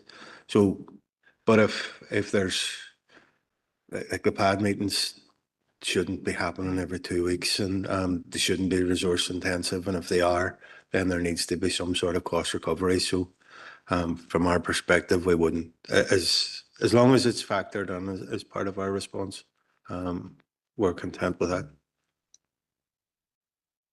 Thank you, Councillor Jackson. Anybody else? Any thoughts or observations on that particular paper? We need a proposer on that. We do, yeah. We need a proposer on that. So proposer and seconder, Councillor Jackson, you're going to propose it. Seconded by Councillor Riley. Okay, item number 9, which is the SUDS consultation and new housing developments. Rosie, if you could take us through that, please. Thank you, Chair.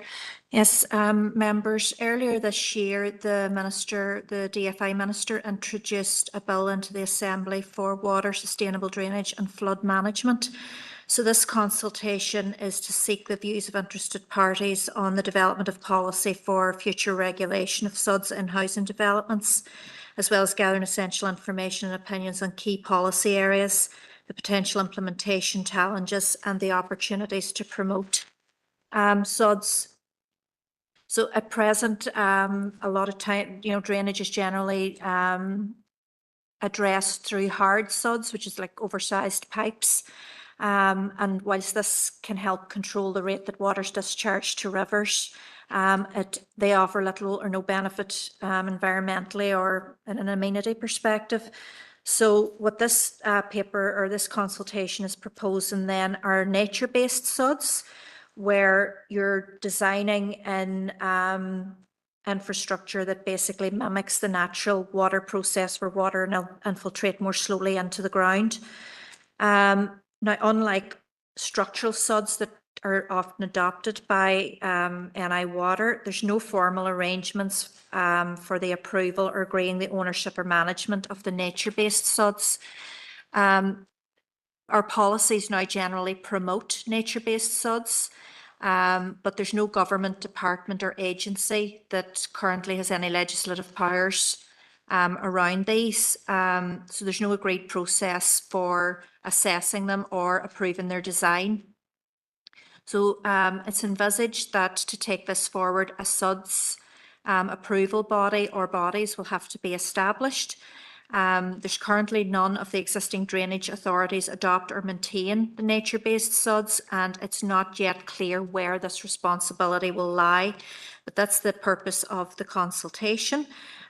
So we've drafted some responses to the questions raised in the consultation at Appendix 11, and we would invite any further comments that members would like to have included. And would also advise that our Building Control Department will be feeding into the consultation also to provide, answers to those questions that are raised in the consultation. Thank you, members. Thank you, Rosie. Okay, once again, any thoughts or observations in relation to the SUDS consultation and new housing developments, members? If there are none, I will take Councillor Jackson. Do you want to come on? I'll take a proposal, Councillor Jackson, or if there's anything you want to add. Happy to propose. I actually found the documentation very interesting. I know we've had a lot of discussion in relation to living with water and shaping development to protect against potential flood or climate change impacts and potential flood events. And I know, like, I'm just thinking one of the one that I'm more familiar with would be the Ballyone development that this committee passed, and there was a SUDS element to that. But the way whilst we see the reports, like within the documentation here, because any more detail of what it contains, and it's practical steps that we can instill as part of applications that protect residents of those developments against potential flood events. So it's an important piece of work. It's going to be integral to the operation of the planning department going forward. And I know that the consultation response is quite short, but I suppose the importance of SUD schemes, I suppose, can't be underestimated, and I've no doubt that our planning team recognise the importance of them when we're engaging with applicants on a daily basis. So thanks, Chair. Okay, thank you, Councillor Jackson. Anybody else? Okay, that was a proposal from Councillor Jackson. Require a seconder for that proposal. Councillor Leonard, thank you very much. Are we all content to move forward on the basis of the recommendation? Yeah. Okay, thank you, members. Right, the items 11, 12, 13 are open for information. If anybody wants to address any of those. Oh, hang on. I've skipped one. Number 10, Water Sustainable Drainage and Flood Management Bill, and a call for evidence. John, my apologies. So take it away. Thank you, Chair. Thank you, members. Okay. I thought I was going home early then. So, yeah, item 10, Water Sustainable Drainage and Flood Management Bill. And there's a call for evidence at the moment. So this is to advise members of a proposed short response from the Council to a call for evidence in which the Northern Ireland Assembly's Committee for Infrastructure requested the views of this Council on the emerging new legislation which it is considering. So the paper advises members of the purpose of the bill, a summary of its 9 main provisions, and there's a bit more detail on some of them because a lot of them don't really relate to land use planning matters. And there's a very short draft written response which is provided for members to agree or to suggest amendments and additions by the 19th of November to enable officers to finalise the response prior to the closing date. The main consultation documents notified to the council are attached in your pack at Appendix 14, and the proposed written response is found at Appendix 15. So, to tackle various matters in connection with this, the Minister for Infrastructure asked officials to revise, improve and update the legislation on water, flooding and drainage. And the current policy could benefit from change to provide NI Water with additional powers, rectify various loopholes and strengthen existing powers. So the policy that was taken forward is a power to make regulations with regards to flood risk management and regulations about the assessment of the environmental impact of drainage works. So it will enable current legislation to be replaced to align with any new policy developments, should that be required. So the bill was introduced by the Minister for Infrastructure in June, and it reached its second stage in September, and then was referred to the Committee for Infrastructure for scrutiny. That's what we call the committee stage, and that's why we've been consulted on the call for evidence. So briefly, the main purposes of the bill are to reduce water pollution, strengthen flood resilience, and promote sustainable drainage, and have that as the preferred method for managing surface water, and also to improve water resource management. So these purposes, you'll see from our proposed response, are supported and align well with the Council's plan strategy. So as part of the legislative process, at the committee stage of the bill, we've been asked our views, and you'll see what the proposed response is. So, in summary, is what the bill does. It implements water shortage measures for temporary hosepipe bans, not really a planning thing.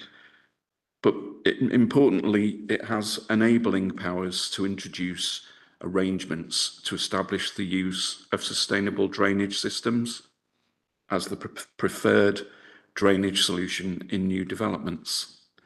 There's various other provisions which are in the report, which I don't propose to go into. So Clause 2 of the legislation provides powers for the department to issue future arrangements and guidance on the design, approval and maintenance of sustainable drainage systems. And they may make regulations about the sustainable drainage systems or specified categories of them, their design, construction, modification and their operation, and circumstances for approval and conditions to be set to make regulations, and a person empowered to grant or refuse approval for SUDs and to make provision to adopt them and maintain them.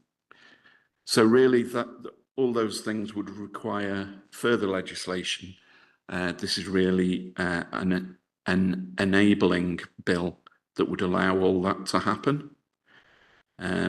So members will be aware that our policy in the plan strategy, GDPOL 1, requires all development to incorporate sustainable drainage systems, and where the preferred drainage method is not feasible, it must be demonstrated.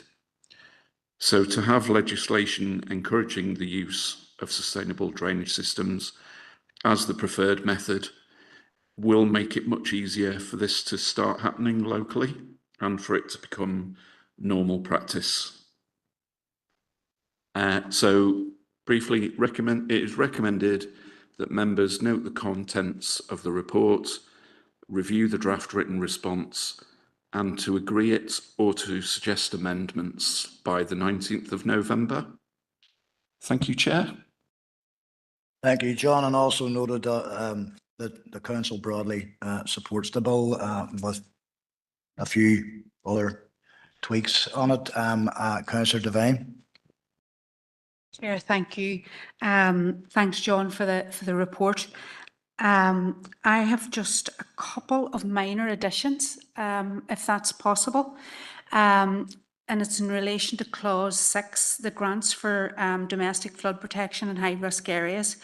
The report, the response has welcomed it, and I too welcome it. I think it builds on the existing pilot scheme, and it places support for the homeowners in flood risk areas on a statutory footing, which I think is very welcome, so that they can put essential protective measures in their home in place rather than depending on a discretionary scheme.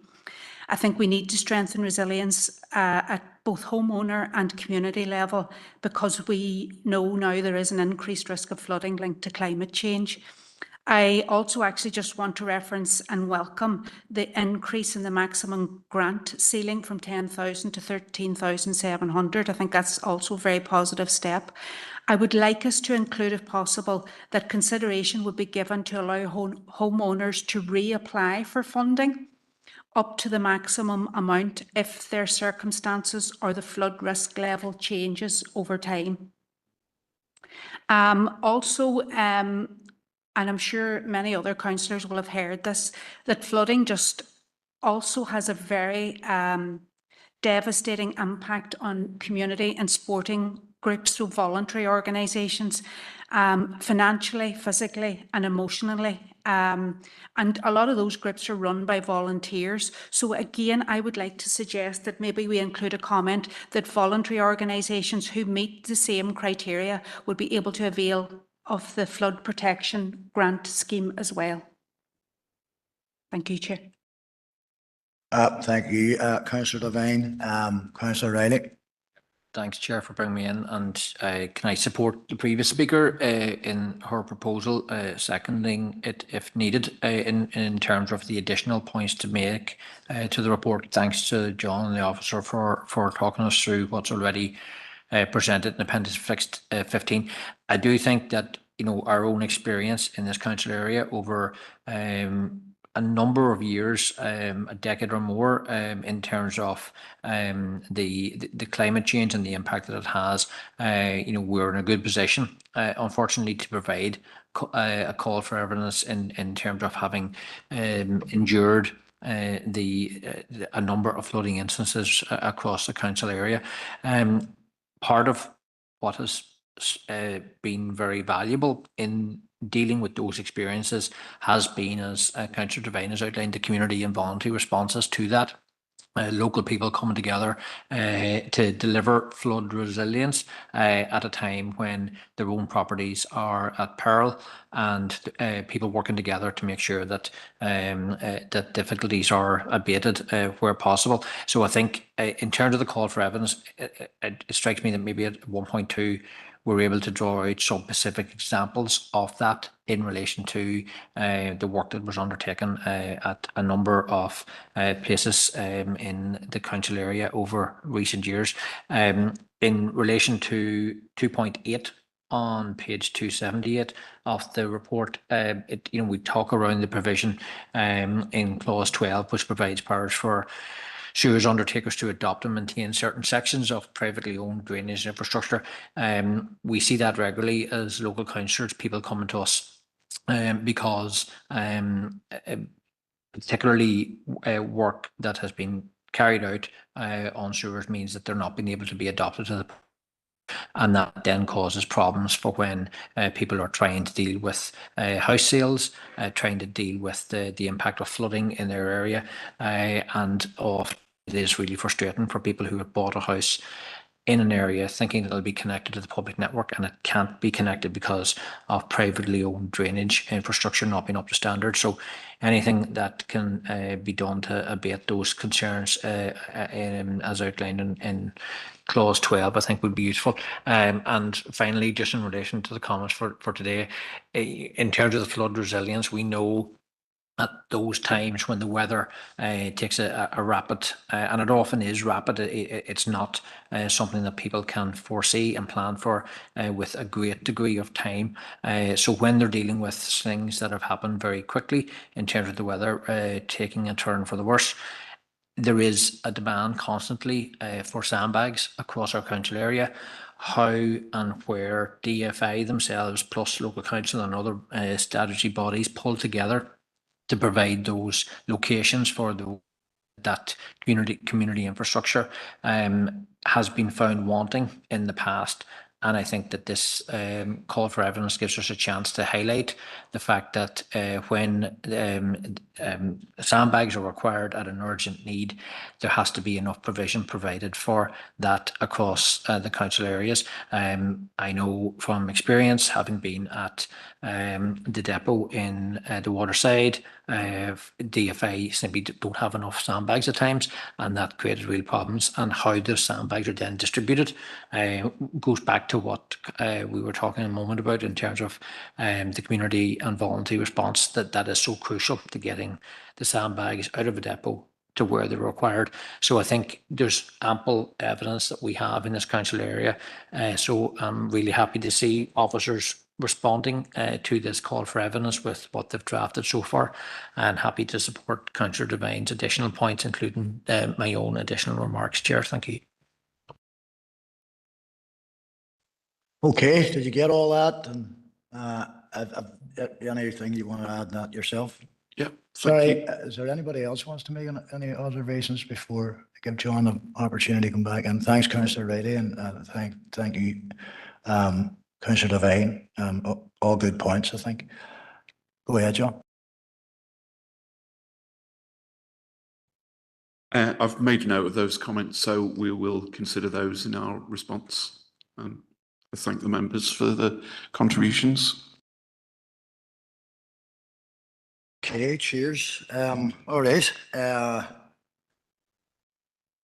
We do need a proposer and seconder for those. So have we got a proposer and seconder? You're proposing? You'll second, Councillor Devine, yeah. Everybody content to move on as recommended? Okay, right. The next three items, as I said earlier, are open for information, which is 11 DFA revisions to the regional policy framework for two-tier planning system. Number 12, the appeals update. Number 13, list of decisions issued. Has anybody got any questions or observations? Councillor Jackson, go ahead. Chair, item 13, list of decisions issued. There's decisions that have been taken, and I'm referring back to applications that were that the committee took not last month, the month before, in relation to Karate Road, and we we discussed around the necessity to whether we need to bring those send those applications up to refer those to the department. I have been speaking to officers, anticipated a response today, and Chair, with your indulgence, I would request that when the opportunity arises, potentially it's now, that we go into confidential to discuss the legalities of what our next steps are. So, thanks, Chair. Okay, proposal from Councillor Jackson to discuss that particular matter to go into confidential. Members, is there anybody else that wants to address any of the other open for information before we do that? If not, that's a proposal for Councillor Jackson to go into confidential. And Councillor Reilly, you're content to second that, members? Seconded, Are you Chair. content to go into confidential for a minute or two to discuss that matter? All proposed, all happy? Okay, we'll just wait for a minute until we go into confidential.